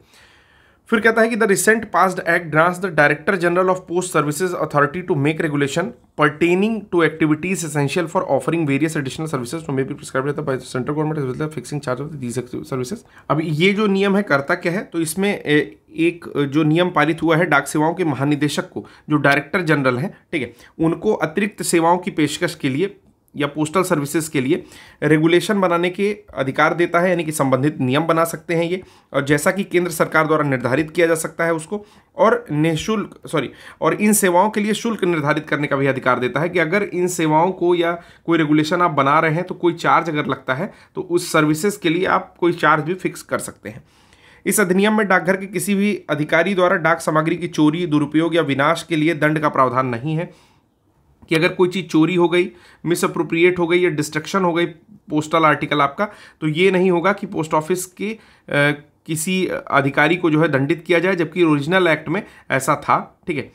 अब इसके अंतर्गत जो आपका डाक अधिनियम आया है उसके अंतर्गत पहली बार है जबकि प्राइवेट कुरियर सर्विसेज को भी इस एम्बिट में लाया जाएगा, यानी कि इस दायरे में लाकर उन्हें भी विनियमित किया गया है, ठीक है। तो आपको थोड़ा बहुत मोटी मोटा पता चला कि जो आपका पोस्ट ऑफिस अधिनियम है उसमें कुछ ऐसा किया गया है कि अगर पोस्ट मास्टर को या पोस्टमैन को ये लगता है कि इसमें कुछ आपके डाउटफुल आइटम्स हैं या ड्यूटी के अंडर में आ सकते हैं तो वो कस्टम अधिकारियों को सौंप सकता है। उसके अतिरिक्त कुछ विशेष अधिकार भी प्रदान किए गए हैं कुछ लोगों को केंद्र सरकार के द्वारा कि वो इसको रोक सकते हैं, खोल कर देख सकते हैं या फिर कस्टम अधिकारियों को दे सकते हैं। 1898 का जो एक्ट था उसके 125 साल बाद ये रिफॉर्म लाया गया है लास्ट ईयर आपका 2023 के दिसंबर या नवंबर के महीने में, शायद एक सेकंड में कंफर्म कर लूँ, दिसंबर के दिसंबर के महीने में इसको फाइनली पास किया गया, ठीक है।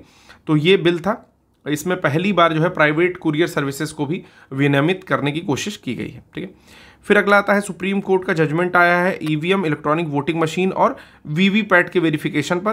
तो वीवीपैट का फुल फॉर्म है voter verifiable paper audit trial, ठीक है। तो बहुत सारी पिटीशन पड़ी हुई थी सुप्रीम कोर्ट में, चैलेंज करती थी आपके सैंक्टिटी को, यानी कि इसकी शुद्धता को, इलेक्ट्रॉनिक वोटिंग मशीन की शुद्धता को, जो कि वीवीपैट का यूज़ कर रही थी। तो उसके बारे में एक डिसीजन आया है, देखते हैं जिस्ट क्या है इस पूरे न्यूज़ की। तो इस न्यूज़ का जिस्ट ये है दोस्तों कि बहुत सारे आपके लोग सवाल उठा रहे थे, ठीक है, आर्गुमेंट कर रहे थे, क्रिटिसाइज कर रहे थे बेसिकली जो उसकी शुद्धता थी या कह सकते हो पवित्रता जो थी ईवीएम की, जो कि वीवीपैट के द्वारा चुनाव करा रहे थे, इसको लेकर के। तो इस सब को जो है सुप्रीम कोर्ट ने दरकिनार कर दिया है और कहा है कि ये चीज़ें जो आप लोग फाइल किए हैं ये बिल्कुल बेबुनियाद है, सब कुछ सही है, ठीक है। और association of democratic reform versus election commission of India का जो केस है 2024 में, उसको भी न्यायालय ने उसके मतलब केस के जजमेंट में यह है कि इलेक्ट्रॉनिक वोटिंग मशीन प्रणाली को बरकरार रखा है और जो कागजी यानी कि पेपर बैलेट वाली जो बात ये लोग कर रहे थे उसको भी बिल्कुल सिरे से खारिज कर दिया है कि उसकी वापसी नहीं होने वाली है। ये बिल्कुल सही चीज़ है, ईवीएम के थ्रू ही जो है चुनाव कराए जाएंगे।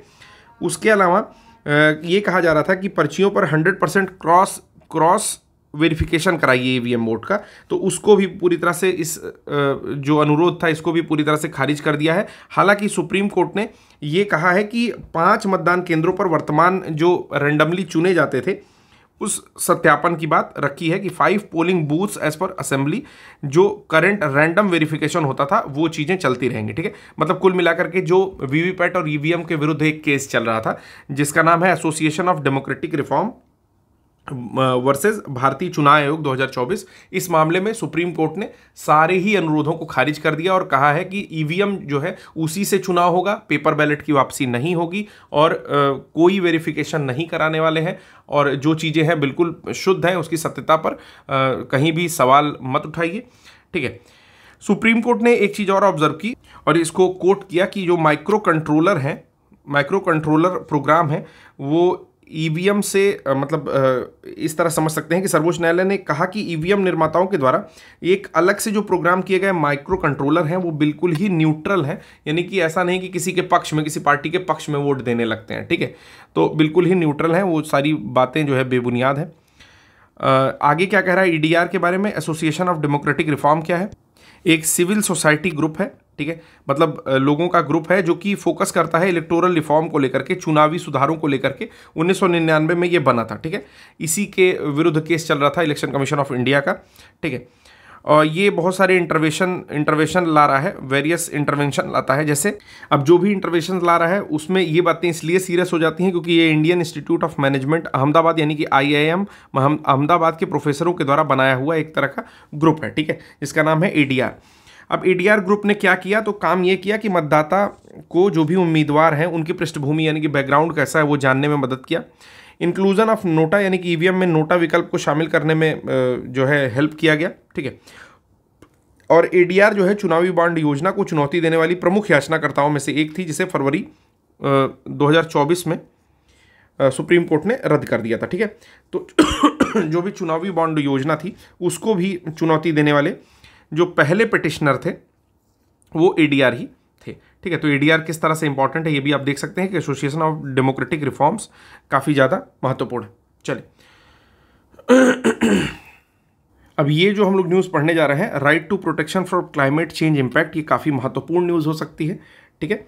और इसको हिंदी में हम लोग बोलेंगे जलवायु परिवर्तन के प्रभावों से सुरक्षा का अधिकार। जो भी जलवायु परिवर्तन हो रहा है उसका जो प्रभाव है उससे किस तरह से सुरक्षा पाई जाए, ठीक है। तो सुप्रीम कोर्ट ने अप्रैल 5, 2024 को पहली बार रिकॉग्नाइज किया, ये पहचान की, ठीक है, कि मतलब जलवायु परिवर्तन के प्रतिकूल प्रभावों के विरुद्ध अधिकार को मान्यता देना चाहिए और ये जीवन के अधिकार अनुच्छेद 21 और इक्वलिटी अनुच्छेद 14 से जुड़ा हुआ मामला है जो कि भारतीय संविधान में भी अंतर्निहित है, ठीक है। तो ये फर्स्ट टाइम जो है सुप्रीम कोर्ट ने रिकॉग्नाइज किया है कि adverse impact of climate change को जो है समझना चाहिए, जो कि राइट टू लाइफ और राइट टू इक्वलिटी से जुड़ा हुआ मामला है। भारतीय संविधान में भी अंतर्निहित है। तो ये दोनों पॉइंट याद रखिएगा कि जो डिसीजन आया है वो अंडर आर्टिकल 21 को लेकर के और आर्टिकल 14 को लेकर के आया है। जब इस पर आर्गूमेंट होने लगी तो ये वर्डिक्ट दिया गया 3 जजों की बेंच के द्वारा, जिसमें कि chief justice of India DY Chandrachud थे और 2 और जज थे JB पार्डीवाला और मनोज मिश्रा। ये उस समय का केस है जबकि ये लोग हियरिंग कर रहे थे एक कन्वर्सेशन के दौरान, जब ग्रेट इंडियन बस्टर्ड और लेसर फ्लोरिकन जो पक्षी है उसके संरक्षण के मामले में सुनवाई हो रही थी। तो कोर्ट ने उस समय कहा कि right to health which is a part of right to life under article 21, कि जो स्वास्थ्य का अधिकार है, जो कि आपके जीवन के अधिकार आर्टिकल 21 के अंतर्गत आता है, ये प्रभावित होता है due to factors such as air pollution, वायु प्रदूषण के द्वारा, जो भी वेक्टर बॉर्न डिजीज है यानी कि किसी जीव के द्वारा या मच्छर मक्खी के द्वारा फैलाई हुई जो बीमारियां हैं उसके द्वारा, जो तापमान में बढ़ोतरी है उसके द्वारा, सूखा के द्वारा, और फूड सप्लाई की शॉर्टेज के कारण, क्रॉप फेलियर यानी कि फसलों के खराब होने के कारण, झंझावात और बाढ़ के कारण, ये सब कुछ जो है राइट टू लाइफ को इम्पैक्ट करती हैं, जो कि पार्ट है हमारे जीवन के अधिकार का। ठीक है, उस समय जबकि ये लोग इंडियन बस्टर्ड और लेसर फ्लोरिकन जो पक्षी है उसके कंजर्वेशन के दौरान जब बात हो रही थी 3 बेंच वाली जज पर, जिसके नाम मैंने आपको बताया भी कि एक मिश्रा जी हैं, एक पार्डीवाला है और DY चंद्रचूड़, इन तीनों न्यायाधीशों की खंडपीठ जब इस पर फैसला दे रही थी, उसके बाद क्या बातें कही गई कि जैसे जो ठीक ठाक वर्ग है, जो अमीर वर्ग है या मध्यम उच्च मध्यम वर्ग है या मध्यम वर्ग है, ठीक है, वो लोग तो किसी तरीके से क्लाइमेट चेंज को कोप अप कर सकते हैं कि बहुत ज़्यादा गर्मी हो रही है, चलो AC लगवा लिया, एयर प्योरीफायर लगवा लिया, कार में ट्रैवल कर रहे हो, ठीक है, कहीं ओपनली आपको ट्रैवल नहीं करना है, ना स्ट्रीट वेंडिंग, मतलब कहीं खुले में आपको कोई सामान बेचना है, मतलब समझ रहे हो कि जो भी टेम्परेचर की मार है, बाढ़ की मार है, सूखा की मार है, एयर पोल्यूशन है, उससे डायरेक्ट अफेक्ट नहीं होते हैं अपर मिडिल क्लास और जो अपर क्लास है। ठीक है, लेकिन ये जो हमारी कम्युनिटीज़ हैं जो कि अंडर सर्व्ड हैं, वो उनके लिए एक तरह से इनेबिलिटी है कि वो इस चीज़ों में अक्षम है कि इस चीज़ों से कोप अप कर सकें, जो भी क्लाइमेट चेंज है, जलवायु परिवर्तन है, उससे कोप अप कर सकें, या उसके जो प्रभाव हैं वो किस चीज़ को वायलेट कर रहे हैं। तो इसकी मार, जो क्लाइमेट चेंज है उसकी मार सबसे ज़्यादा किसको पड़ रही है, तो निचले तबकों को, वित्तीय रूप से जो थोड़े से अनस्टेबल लोग हैं उन लोगों को पड़ रही है। और ये कहीं ना कहीं राइट टू लाइफ यानी कि जीवन के अधिकार और फिर राइट टू इक्वलिटी का हनन करती है।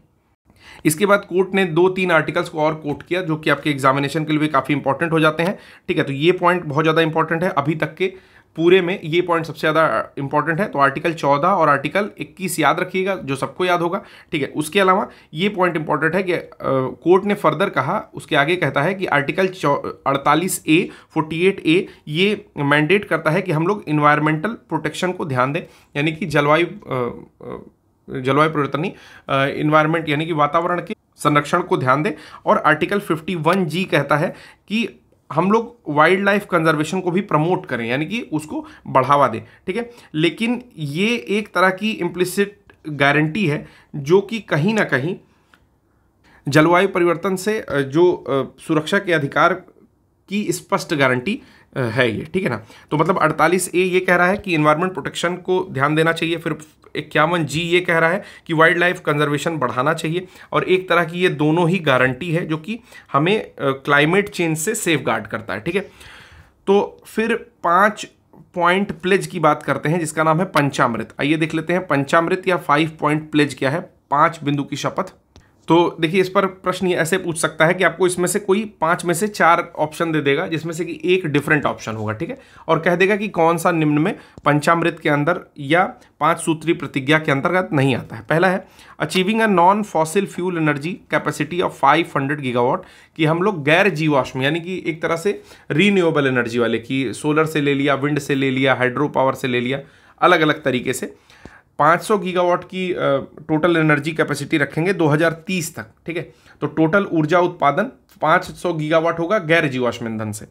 फिर है हम लोग 2030 तक अपनी कुल ऊर्जा आवश्यकता का 50% प्राप्त करेंगे नवीकरणीय ऊर्जा सोर्स से, यानी कि रीन्यूएबल एनर्जी सोर्स से हम लोग 2030 तक 50% जो है टोटल एनर्जी नीड को पाएंगे। ठीक, रिड्यूस करेंगे, यानी कि 2030 तक ही देश के कुल अनुमानित कार्बन उत्सर्जन में 1 अरब टन की कमी लाना है, कि 2030 तक का प्रोजेक्ट दिया गया है कि कार्बन इमिशन में हम लोग 1 बिलियन टन यानी कि 1 अरब टन की कमी लाएंगे।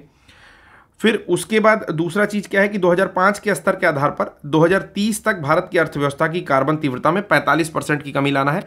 तो 45% की कमी लाना है 2030 तक, 2005 का लेवल से, यानी कि 2005 में जो लेवल था वहां से 45% कम करना है 2030 तक के लिए, ठीक है। और ये जो होगा कार्बन इंटेंसिटी के ऊपर फोकस किया गया है कि कार्बन की तीव्रता में कमी, यानी कि कार्बन का जिस तरह से ज़्यादा खपत या हर जगह यूज हो रहा है उसमें कमी करना है, ठीक है। फिर लास्ट है जो 2070 तक शुद्ध शून्य कार्बन उत्सर्जन का लक्ष्य प्राप्त करना है, ठीक। तो ये जो आपके 5 सूत्री प्रतिज्ञा या पंचामृत हैं, इनको जरूर याद रखिएगा। मुझे लगता है कि इस पर अगर एक कठिन प्रश्न बनाना है तो इस पर डायरेक्टली एक कठिन प्रश्न बन सकता है। मैं चीज़ों को फिर से रिवाइज कर रहा हूं एक बारी।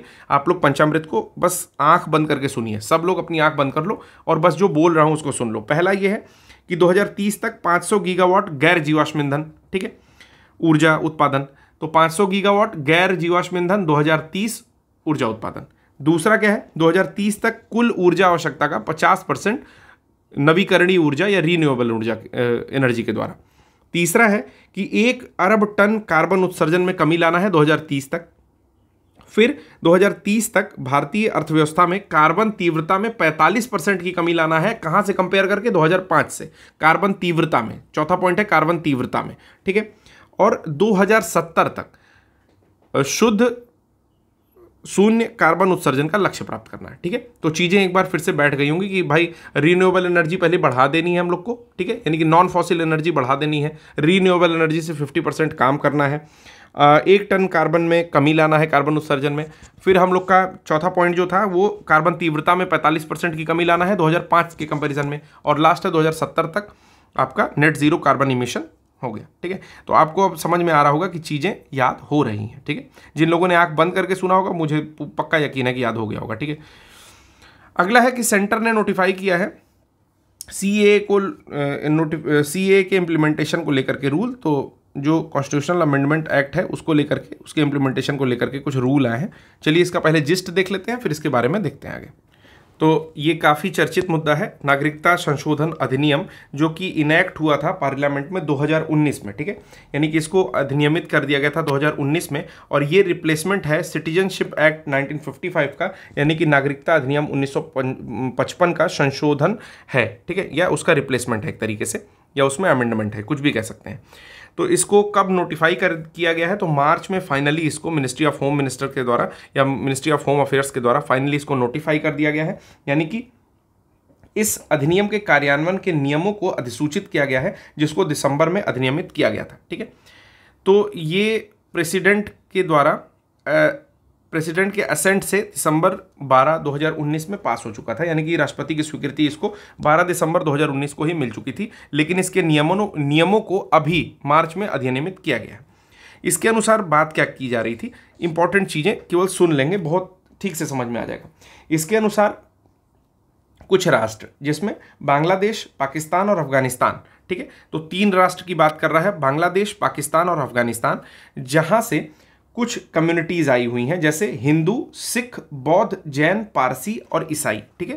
कौन कौन आया हुआ है? तो हिंदू, सिख, बौद्ध, जैन, पारसी और ईसाई, यानी कि क्रिश्चियन कम्युनिटी आई हुई हैं, ठीक है।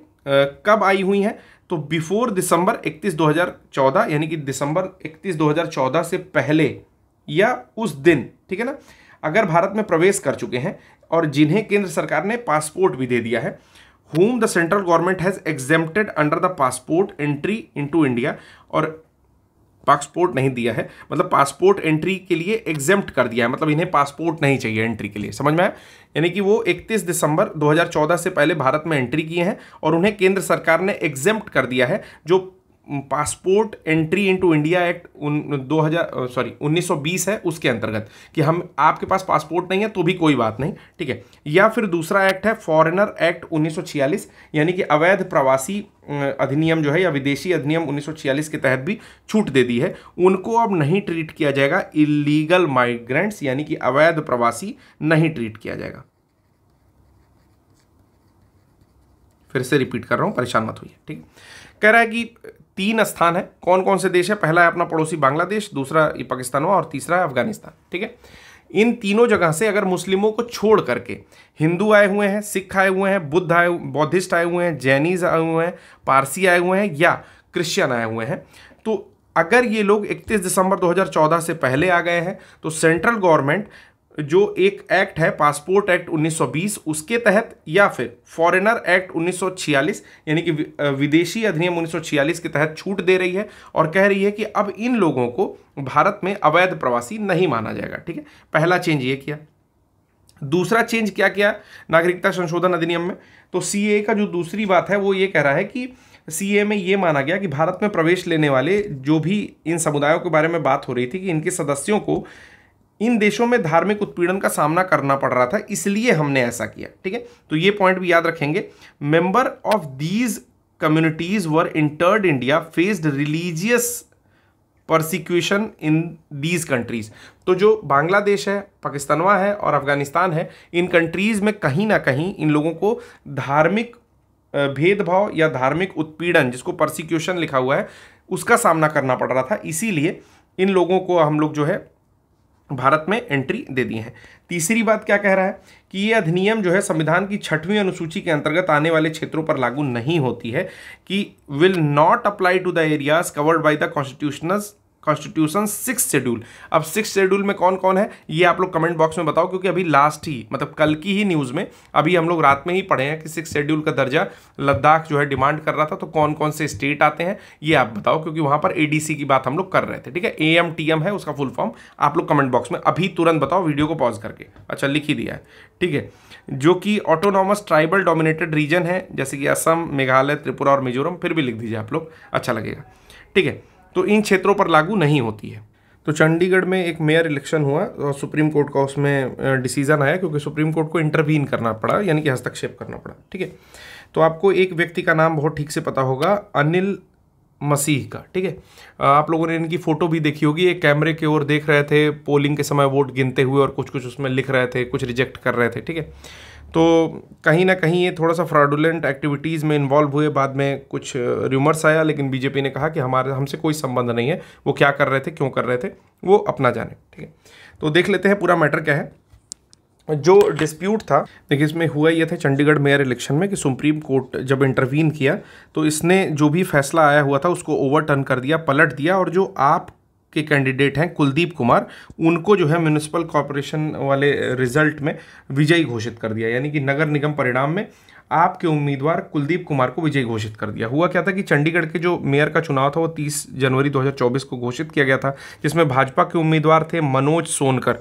तो यहाँ पर देखिएगा बीजेपी कैंडिडेट है मनोज सोनकर, वो जीत गए हैं मेयरल इलेक्शन, यानी कि जो भी नगर निगम का चुनाव या मेयर का चुनाव हो रहा था उसमें उनको जीता हुआ जो है घोषित कर दिया।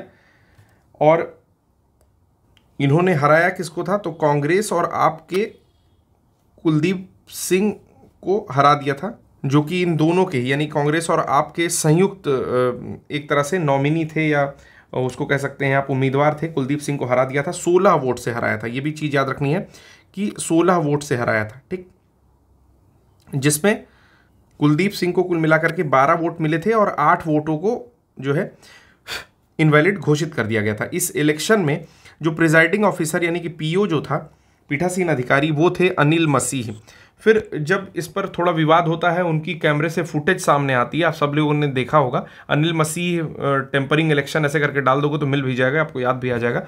तो इसमें जब विवाद होता है तो सर्वोच्च न्यायालय यानी कि DY चंद्रचूड़ और न्यायमूर्ति JP पादरीवाला और न्यायमूर्ति मनोज मिश्रा की पीठ निर्वाचन अधिकारी को फटकार लगाते हैं, यानी कि जो भी पीठासीन अधिकारी थे उनको फटकार लगाते हैं अनिल मसीह को, और कहते हैं कि ये एक लोकतंत्र की हत्या और मजाक के समान है। तो यहाँ पर आप देख सकते हैं कि ये लोग कहते हैं कि ये एक्शन जो है ये murder and mockery of democracy है, और कोर्ट डायरेक्ट करता है इनको कि इशू कर दीजिए शोकेस नोटिस टू मसीह। आप कारण बताइए इसका, शोकेस नोटिस मतलब कारण बताओ नोटिस जो है मसीह को, अनिल मसीह को जारी कर देता है। ठीक है, इसके बाद क्या होता है कि चंडीगढ़ महापौर चुनाव जो या नगर निगम चुनाव जो हो रहा था उसके नतीजों को खारिज करके सुप्रीम कोर्ट ने आपके पार्षद जो है कुलदीप कुमार को विजेता और केंद्र शासित प्रदेश चंडीगढ़ का महापौर यहाँ पर या मेयर जो है वो घोषित कर देता है। तो कुल मिलाकर के कुलदीप कुमार यहाँ पर फिर से मेयर बन जाते हैं। ठीक है, तो ये छोटी सी न्यूज़ थी, काफ़ी ज़्यादा चर्चा में रही थी, तो आने की संभावना तो बिल्कुल कम है, क्योंकि जो चीज़ें बहुत ज़्यादा चर्चा में रहती है, हर बच्चे को हर घर में पता होता है,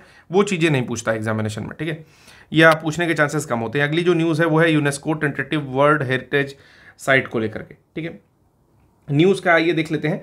न्यूज़ है कि यूनेस्को की संभावित विश्व धरोहर स्थलों की सूची के बारे में यहाँ पर बात कर रहा है। कहता है कि to recognise architecture and traditional art of India, Bharat की स्थापत्य कला और पारंपरिक कला को मान्यता देने के लिए अभी मार्च में 6 नई साइट, कहाँ से, मध्य प्रदेश से, इसको शामिल किया गया है टेंटेटिव यूनेस्को की लिस्ट में, यानी कि प्रस्तावित सूची में विश्व धरोहर की शामिल किया गया है। यूनेस्को के विश्व धरोहर सूची के मतलब अभी प्रस्तावित बस है, अभी इसको मिला नहीं है, प्रस्तावित सूची में शामिल है। कौन कौन सा है, देखिए इस पर प्रश्न पूछ सकता है कि प्रस्तावित सूची में अभी किन किन साइट्स को शामिल किया गया है। तो याद रखिएगा, एक है ग्वालियर फोर्ट, बहुत ही खूबसूरत किला है, घूमने जाइए कभी तो जरूर कवर करिए ग्वालियर किला, ठीक है। और ग्वालियर फोर्ट के ऊपर ही आपको तेली का मंदिर भी मिलेगा, वहाँ पर सिंधिया स्कूल आपको मिलेगा। जो तेली का मंदिर है वो ऐसा कहा जाता है कि तेलियों के द्वारा जो है बनवाया गया था, जो वहाँ के तेली हुआ करते थे, ठीक है। और सम्मानजनक शब्दों में कहें तो तेल के व्यापारियों के द्वारा बनाया हुआ मंदिर है तेली का मंदिर, जो कि थोड़ा सा आपके साउथ पैटर्न पर बना हुआ है, यानी कि नागर शैली की जगह वो द्रविड़ आर्किटेक्ट में थोड़ा सा बना हुआ है, ठीक है। और एक चीज़ और है कि आपने कभी ये कहावत भी सुनी होगी, कहाँ राजा भोज कहाँ गंगू तेली, तो राजा भोज के काल में ही वो मंदिर बना हुआ है, वहाँ पर देखने योग्य है। उसके अलावा बहुत सारी चीज़ें हैं, जैसे सहस्त्रबाहु मंदिर है जिसको सास बहु मंदिर कहते हैं, और भी चीज़ें हैं, मतलब कुल मिलाकर के ग्वालियर फोर्ट जो है वो देखने लायक है, ठीक। तो पहला ये हो गया कि राजपूत राजाओं सूरज सेन जो कि 6वीं शताब्दी में थे, उनके द्वारा इसका निर्माण करवाया गया था। तो याद रखिएगा, राजपूत योद्धा सूरज सेन के द्वारा इसका निर्माण कराया गया है। जो दूसरा है धमनार केव्स, धमनार केव जो है, धमनार की गुफाएं मंदसौर जिले में धमनार गांव में स्थित है। तो मंदसौर डिस्ट्रिक्ट याद रखिए, जो मध्य प्रदेश का है, वहाँ पर धमनार केव्स को भी टेंटेटिव लिस्ट में शामिल किया गया है, यानी कि अभी जो एक प्रस्तावित सूची है उसमें शामिल किया गया है। फिर है भोजेश्वर महादेव मंदिर भोजपुर। तो भोजपुर मध्य प्रदेश में स्थित एक भोजेश्वर महादेव मंदिर है, जो कि भोपाल से लगभग 28 किलोमीटर दूर है, और ये भगवान शिव को समर्पित मंदिर है। इसके जो इसका स्थापत्य है यानी कि वास्तुकला है, वो उसके कारण इसको पूर्व का सोमनाथ भी कहते हैं। तो ये पॉइंट भी हो सकता है एग्जामिनेशन में पूछ ले कि पूर्व का सोमनाथ किस मंदिर को कहा जाता है। तो भोजेश्वर महादेव टेम्पल जो कि भोजपुर में 28 किलोमीटर भोपाल से, उसको कहा जाता है। और राजा भोज ने इसका ऑर्डर दिया था, बनवाने का, निर्माण का आदेश दिया था 1010 से 1053 के बीच में, ठीक है। तो ये चीज़ें इंपॉर्टेंट नहीं है, ये राजा भोज बस जान सकते हैं इन्होंने बनवाया था, कब बनवाया था ये बहुत ज़्यादा जरूरी नहीं, क्योंकि उनका काल वही 1000 के आसपास था, तो उससे चीज़ें याद हो सकती हैं। फिर नेक्स्ट है rock art site of the Chambal valley. तो चंबल घाटी की जो शैल कला स्थल है, वो विश्व में शैल कला घाटियों में सबसे बड़ा संकेंद्रण यहाँ पर, यानी कि world's largest concentration of rock art site देखने को मिलता है चंबल बेसिन में, ठीक है। तो ये चंबल घाटी का शैल कला स्थल या रॉक आर्ट साइट को भी शामिल किया गया है टेंटेटिव या प्रस्तावित लिस्ट में यूनेस्को के। फिर आता है खूनी भंडारा। तो खूनी भंडारा बहुत फेमस है एक्चुअली। खूनी भंडारा बुरहानपुर में स्थित है, एक unique kind of water supply system है, जहाँ पर चूने पत्थर की दीवारें हैं, ठीक है, वाइट कलर की दीवारें हैं। आप देखोगे तो जैसे वहाँ पर प्योर वाटर जो है सप्लाई किया जाता था, आज के डेट में उसको खूनी भंडारा बोलते हैं। बीच में वो काफ़ी बंद भी था, फिर से उसको चालू किया गया है, मतलब ज़मीन से कुछ फीट नीचे है, मुझे नहीं पता एग्जैक्टली कितना नीचे है, बट ऑलमोस्ट 50-60 फीट नीचे जो है। और काफ़ी स्वच्छ जल है वहाँ पर, क्योंकि कैल्शियम कार्बोनेट की दीवारें हैं, मतलब चूने की दीवारें हैं, और उससे रिस करके पानी नीचे की ओर आता है और साफ़ होता है नेचुरली, ठीक है। तो एक वाटर सप्लाई सिस्टम है जो कि बुरहानपुर में मध्य प्रदेश के स्थित है। It was built by erstwhile ruler Abdul Rahim Khane Khana. 1615 में अब्दुल रहीम खाने खाना जो थे उनके द्वारा बनवाया गया था, ठीक है। आपको बुरहानपुर से रिलेटेड एक प्रश्न मैंने हिस्ट्री पढ़ाते समय पूछा था, आप मुझे बताओ बुरहानपुर का किस मुगल शासक से ज़्यादा संबंध है, ठीक है। कौन सा मुगल शासक है, जहांगीर है, शाहजहां है, औरंगजेब है, इन तीनों में कौन सा मुगल शासक है जो कि बुरहानपुर से थोड़ा सा संबंधित है। फिर है गोंड म्यूजियम मंडला। तो गोंड स्मारक है एक मंडला में, जो कि रामनगर डिस्ट्रिक्ट में पड़ता है, जिसको गोंड किंग हृदय शाह ने बनवाया था, ठीक है। और नर्मदा के तट पर महल का निर्माण भी करवाया था, ठीक है। फिर हेरिटेज साइट इन इंडिया की बात करते हैं डायरेक्टली कि भारत में जो विरासत सूची है टोटल कितनी है, तो 42 यूनेस्को की वर्ल्ड हेरिटेज साइट भारत में है, जिसमें से 34 कल्चरल है यानी कि सांस्कृतिक है, 7 प्राकृतिक या नेचुरल है, और एक जो है मिक्स्ड कैटेगरी की है जिसका नाम है कंचनजंगोंगा या कंचनजंगा बेसिकली, ठीक है, नेशनल पार्क मिक्स्ड कैटेगरी का है। तो फिर से समझ लीजिए, यहाँ पर 34 सांस्कृतिक, 7 प्राकृतिक और एक कंचनजंगा राष्ट्रीय उद्यान मिश्रित प्रकार का है। इंडिया के पास 6 जो है वो सबसे ज़्यादा स्थल है, ठीक है ना, दुनिया भर में 6ठे सबसे ज़्यादा स्थल भारत के पास है, सबसे ज़्यादा है इटली के पास, ठीक है। तो ये पॉइंट याद रखिएगा, इटली जो है भारत से ज़्यादा विश्व धरोहर स्थल रखता है, फिर रखता है चाइना, फिर रखता है जर्मनी, फिर रखता है फ्रांस, फिर रखता है स्पेन और देन इंडिया, ठीक। तो इंडिया बहुत दूर नहीं है, हमारे पास बहुत सारे स्थल हैं, हम लोग 10-15 ऐसे ही खोज देंगे, 57 पहुंच जाएगा, कोई समस्या की बात नहीं है, ठीक है। तो कुछ ही वर्ष में आप देखोगे कि अभी 5 का नाम दिया गया है, अगर वो शामिल होते हैं तो 47 हो जाएगा, और 10 हम लोग खोज खाज के कहीं से कर देंगे, तो जल्दी ही हम लोग वर्ल्ड हेरिटेज साइट्स में जो है यूनेस्को की पहले नंबर पर या दूसरे नंबर पर आने वाले, अंडर 3 तो आ ही जाएंगे कन्फर्म, ठीक है। तो Italy, China, Germany, France, Spain याद कर लीजिएगा फिर से, इटली है सबसे पहले, फिर है चाइना, क्योंकि चाइना तो हर जगह ही घुसा रहता है यार, तो चाइनीज़ मोमोज जिस तरह होते हैं उसी तरह ये है, तो इटली, चाइना, जर्मनी, फ्रांस और स्पेन। फिर कहता है कि पहली जो साइट है जो कि लिस्ट हुई थी वो अजंता केव थी, तो ये भी पॉइंट याद रखने लायक है कि सूचीबद्ध होने वाली जो पहली जगह थी वो अजंता की गुफा थी, एलोरा की गुफा थी, आगरा का किला था और ताजमहल था, ठीक है। तो आगरा का किला और ताजमहल दोनों चीज़ें अलग हैं, ये चीज़ याद रखिएगा, आगरा फोर्ट एंड ताजमहल दोनों अलग है। ऑल ऑफ दीज ये 1983 में सबसे पहले, मतलब जो सत्र था उस दौरान ये सब वर्ल्ड हेरिटेज साइट में शामिल हुए थे भारत की तरफ से। अगर अभी के साइट की बात की जाए कि रिसेंटली कौन सी जगह जो है शामिल हुई, तो शांति निकेतन शामिल हुई थी, जो कि रविन्द्रनाथ टैगोर के द्वारा जो है वहाँ पर रहा जाता था, लेकिन इसको बनवाया था देवेंद्र नाथ टैगोर में, तो ये चीज़ याद रखिएगा, देवेंद्र नाथ टैगोर ने शांति निकेतन का निर्माण करवाया था, ठीक है। फिर इसके अलावा क्या था, सैक्रेड एंसेम्बल्स ऑफ होयसल, तो होयसल के कुछ पवित्र मंदिर थे, इसके बारे में भी हमने बात की थी। अगर India has now 57 sites on the tentative list, तो जो प्रस्तावित सूची है उसमें भारत के पास 57 स्थल अभी ऑलरेडी पड़े हुए हैं, ठीक है। अगला देखते हैं, काफ़ी इंपॉर्टेंट है, एक क्वेश्चन यहाँ से बन रहा है, तो ये चीज़ एकदम लिख के ले लो कि एक प्रश्न जो है भारत रत्न से आपका आ रहा है, यहीं पर मैं लिख दे रहा हूँ कि एक प्रश्न आएगा या तो यूपी आरओ के पेपर में या तो यूपी पीसीएस के पेपर में, पक्का है यहाँ से प्रश्न आएगा। यहाँ से प्रश्न आने का मतलब ये नहीं कि सीधे पूछ लेगा भारत रत्न किसको मिला किसको नहीं मिला, ऐसे नहीं प्रश्न आता है दोस्तों। प्रश्न आएगा आपका किसी व्यक्ति, जैसे मान लीजिए कि यहाँ पर सपोज करिए चौधरी चरण सिंह से रिलेटेड प्रश्न आ जाएगा, ठीक है, या फिर सपोज करो कि MS स्वामीनाथन से रिलेटेड कोई प्रश्न आ जाएगा, तो डायरेक्ट प्रश्न आने के भी चांस है, और जो व्यक्ति 5 लोग शामिल हुए हैं उनसे भी प्रश्न आने के चांस है। तो चलिए इसको ढंग से देख लेते हैं, क्योंकि काफ़ी इंपॉर्टेंट होने वाला है इस बार का, ठीक है। इसके पहले कब दिया गया था ये आप कमेंट बॉक्स में बताइए, ठीक है, अभी कमेंट बॉक्स में पॉज करके बता दीजिए, क्योंकि मैं पढ़ना शुरू करूंगा तो चीज़ें सामने आ जाएंगी, फिर मुझे दुख होता है। चलिए हुआ क्या, शुरू करते हैं इसको ब्रीफ करना। आइए, तो फरवरी 9 में गवर्नमेंट ने अनाउंस किया कि भारत रत्न अवार्ड हम लोग देंगे, और किसको किसको देंगे, तो 5 लोगों को दे रहे हैं। किसको दे रहे हैं, तो पहले तो PV नरसिम्हा राव हैं जो कि मरणोपरांत पा रहे हैं, चौधरी चरण सिंह हैं ये भी मरणोपरांत पा रहे हैं, और साइंटिस्ट हैं MS स्वामीनाथन, ये भी मरणोपरांत पा रहे हैं। MS स्वामीनाथन अभी हाल ही में मुझे लग रहा है कि पिछले साल जो है डेथ की हैं, ठीक। अब बात आती है यहाँ पर, इसके पहले किसको किसको जो है बताया गया था, तो प्रधानमंत्री मोदी ने अपने ट्विटर हैंडल या X हैंडल से बताया था कि बीजेपी के वेटरन, बीजेपी के दिग्गज नेता लाल कृष्ण आडवाणी को भी दिया जाएगा भारत रत्न, और जनवरी में बताया गया था कि कर्पूरी ठाकुर को भी, जो कि फॉर्मर चीफ मिनिस्टर यानी कि भूतपूर्व बिहार के चीफ मिनिस्टर मुख्यमंत्री थे, उनको भी दिया जाएगा, ठीक है। तो इतने लोगों को भारत रत्न दिया जा रहा है पॉस्थुमसली, कुछ लोगों को और कुछ लोगों को जीवित रहते हुए।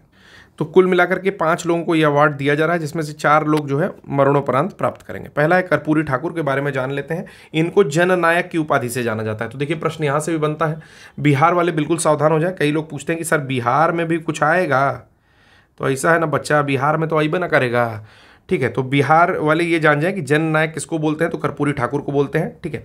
उसके बाद जो है ये कहाँ के थे, तो समस्तीपुर में जन्मे थे। फिर उसके बाद इनके जन्म के बाद जो है रीनेम किया गया इनके डिस्ट्रिक्ट का, ये सारी चीज़ें नहीं जाननी। 88 में इनका देहांत हो गया था, ठीक है। तो कर्पूरी ठाकुर काफ़ी इंपॉर्टेंट है, काफ़ी टाइम से मांग भी चल रही थी कि इनको भारत रत्न दिया जाए, तो जन नायक की उपाधि इनको मिली है। फिर आते हैं MS स्वामीनाथन, जो कि ग्रीन रेवोल्यूशन इंडिया में लेकर के आए थे, एक की आर्किटेक्ट थे इंडिया के ग्रीन रेवोल्यूशन के लिए। मतलब इन्होंने ही की आर्किटेक्ट को हम लोग इस तरह से बोल सकते हैं कि भाई ये जो व्यक्ति हैं ये हरित क्रांति के प्रमुख वास्तुकार हैं और वैज्ञानिक तो हैं ही, ठीक है। एग्रीकल्चर साइंटिस्ट थे, यानी कि कृषि फसलों से रिलेटेड साइंटिस्ट थे। कहाँ पर जन्म हुआ था इनका, तो कुंभकोणम में हुआ था। याद रख लीजिए, क्या पता कुछ भी पूछ ले, ठीक है। कुंभकोणम में जन्म हुआ था और हाई यील्ड वैरायटी के लिए जाने जाते हैं, कि जो बहुत ज़्यादा उपज देने वाली फसलें हैं जो कि शुरुआत में हरियाणा और पंजाब में लगाई गई, ठीक है, उनके लिए जाने जाते हैं। और ये काम किए थे बेसिकली नॉर्मन बोरलॉग के साथ, और नॉर्मन बोरलॉग को शांति का नोबेल मिला था, ये बात याद रखिएगा, एक बार PCS में ये भी पूछा हुआ है, ठीक है। फिर 1960 में ये राइस और वीट की वैरायटी, यानी कि गेहूं और चावल की वैरायटी के साथ इंडिया आते हैं और बातें आगे होती हैं। ये governance of Indian national commission at farmers के chairman of the government of India's national commission on farmers के प्रेसिडेंट भी रहे हैं, यानी कि भारत सरकार के राष्ट्रीय किसान आयोग के अध्यक्ष रहे हैं। विज्ञान और विश्व मामले पर कई सम्मेलन के अध्यक्ष रहे हैं, जिसमें से एक आपका पगवाश कॉन्फ्रेंस जाना जाता है, ठीक है। मेंबर रहे हैं आपका, मेंबर ऑफ पार्लियामेंट, राज्यसभा से भी रहे हैं। तो कई सारी जगह पर world committee on food security के भी अध्यक्ष रहे हैं, बहुत जगह जो है बड़े बड़े पद पर सुशोभित रहे हैं, ठीक। तो ये सारी चीज़ें पूछी नहीं जाएंगी, तो इसको आप इतना जो है स्किप कर सकते हो डायरेक्टली, ठीक है। फिर आता है, इन्होंने बहुत सारे प्रेस्टिजियस अवार्ड पाए हैं, जैसे शांति स्वरूप भटनागर अवार्ड जो कि साइंस के फील्ड में मिलता है। रमन मैग्सेसे अवार्ड मिला है, 1971 में ही मिल गया था इनको। Albert Einstein world science award मिला था 1986 में। पद्मश्री मिला 1967 में, पद्म भूषण मिला 1972 में, पद्म विभूषण मिला 89 में, और ये सितंबर 28, 2023 को डेथ कर गए, ठीक है। तो याद रखिएगा, लगभग 1 साल हुआ इनको डेथ किए, तो 1 साल पहले ये डेथ कर गए, और अभी जो है इनको भारत रत्न से पोस्टुमसली अवार्ड दिया जा रहा है। हालांकि पहले दे देना था, पिछले साल ही घोषित कर देना था, तो जीवित रहते पा जाते, क्योंकि बहुत बड़े बड़े अवार्ड ये बहुत पहले पा चुके हैं। शांति स्वरूप भटनागर 61 और रमन मैग्सेसे 71 में ही पा चुके हैं, ठीक है। पहला भारतीय का नाम बताइए जो कि रमन मैग्सेसे अवार्ड पाया, कमेंट बॉक्स में तुरंत यहीं पॉज करिए वीडियो और तुरंत बताइए। मैं जितनी देर में बोल रहा हूँ बकवास, उतनी देर में आप लोग लिख लेंगे, ठीक है। तो रमन मैग्सेसे पहली बार किसने प्राप्त किया भारत की तरफ से। फिर आते हैं लाल कृष्ण आडवाणी, तो आप जान ही रहे हैं लाल कृष्ण आडवाणी के बारे में, दिग्गज कद्दावर नेता थे बीजेपी के, और अटल जी के दाएं बाएं हाथ हुआ करते थे, ठीक है। हालांकि इनको कोई पद फिर फर्दर नहीं मिला, राष्ट्रपति बनाना चाहिए था, हालांकि ये मेरा अपना विचार है। कराची में पैदा हुए थे, ठीक है, जो कि वर्तमान में पाकिस्तान में है, और ये सेक्रेटरी आपके became the secretary of Delhi state Jansangh के अंदर इनको दिल्ली राज्य का सचिव बनाया गया। ये डिप्टी प्राइम मिनिस्टर की तरह से 99 से 2004 तक काम किए, ठीक है। और भारतीय जनता पार्टी के 3 बार जो है ये प्रेसिडेंट भी रहे, ठीक है, अध्यक्ष भी रहे। तो ये बात याद रखनी है कि डिप्टी प्राइम मिनिस्टर तो थे ये, लेकिन प्राइम मिनिस्टर नहीं रहे 1999 से 2004 तक, और प्रेसिडेंट भी रहे भारतीय जनता पार्टी के 3 बार, ठीक है। ये रथ यात्रा लेकर के आए थे गुजरात से अयोध्या, और फिर बाबरी मस्जिद, ये सारा कांड जो था इनका था। कद्दावर नेता है, इनको भी मिला है, इस बार घोषित किया गया। चौधरी चरण सिंह जो कि former chief minister Uttar Pradesh के रहे हैं और 5वें प्राइम मिनिस्टर रहे हैं, तो ये पॉइंट याद रखिएगा, 5वें प्राइम मिनिस्टर रहे हैं और उत्तर प्रदेश के भी फॉर्मर चीफ मिनिस्टर यानी कि मुख्यमंत्री रहे हैं। एक प्रोमिनेंट लीडर थे किसानों के, तो ये बात याद रखिएगा, चौधरी चरण सिंह को ना किसानों से जोड़िएगा हमेशा, ठीक है। जैसे अगर कोई पूछे कि किसान घाट किसका है, तो वो चौधरी चरण सिंह से जोड़ दीजिएगा। और किसानों के मसीहा इसलिए भी कहे जाते हैं कि 1952 में जबकि ये एग्रीकल्चर मिनिस्टर हुआ करते थे, कृषि मंत्री हुआ करते थे उत्तर प्रदेश के, तो इन्होंने जमींदारी सिस्टम जो है उत्तर प्रदेश से ख़त्म कर दिया था। अब मेरी बुक भी ख़त्म हो गई है, चलिए दूसरे पोर्शन पर चलते हैं।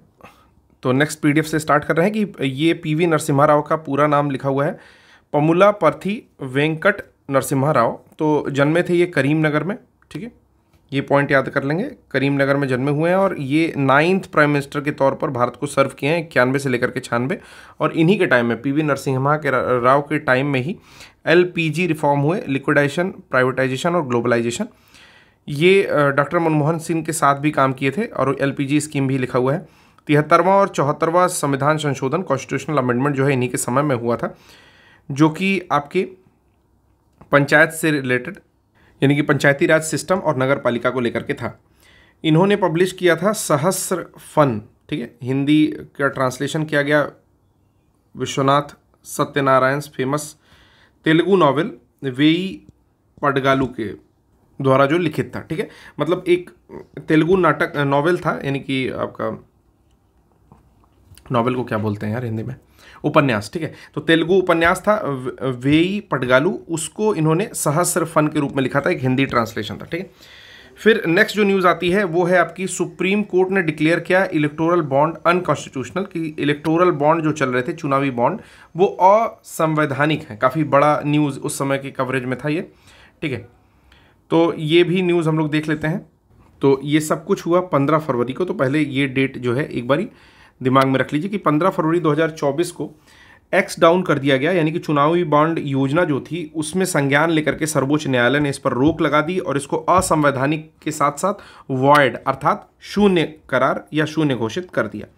5 न्यायाधीशों की संवैधानिक पीठ थी इसमें, 5 जजेस कॉन्स्टिट्यूशनल बेंच थी, जिसमें DY चंद्रचूड़ कहते हैं, और उन लोगों ने सर्वसम्मति से एक फैसला दिया। ये क्या किया, DY चंद्रचूड़ के द्वारा जो हेल्ड की गई थी, और एक एनोनिमस इलेक्टोरल बॉन्ड को लेकर के मतलब सर्वसम्मति से इन लोगों ने गुमनाम चुनावी बॉन्ड संविधान के अनुच्छेद 19(1)(a) के तहत सूचना के अधिकार का उल्लंघन माना।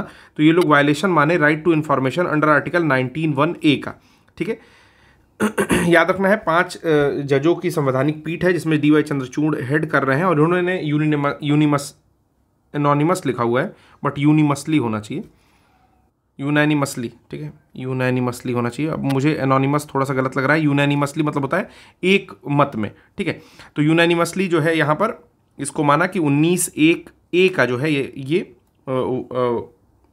वो करता है, वायलेट करता है उसको, यानी कि उसके अधिकार का उल्लंघन है, ठीक है।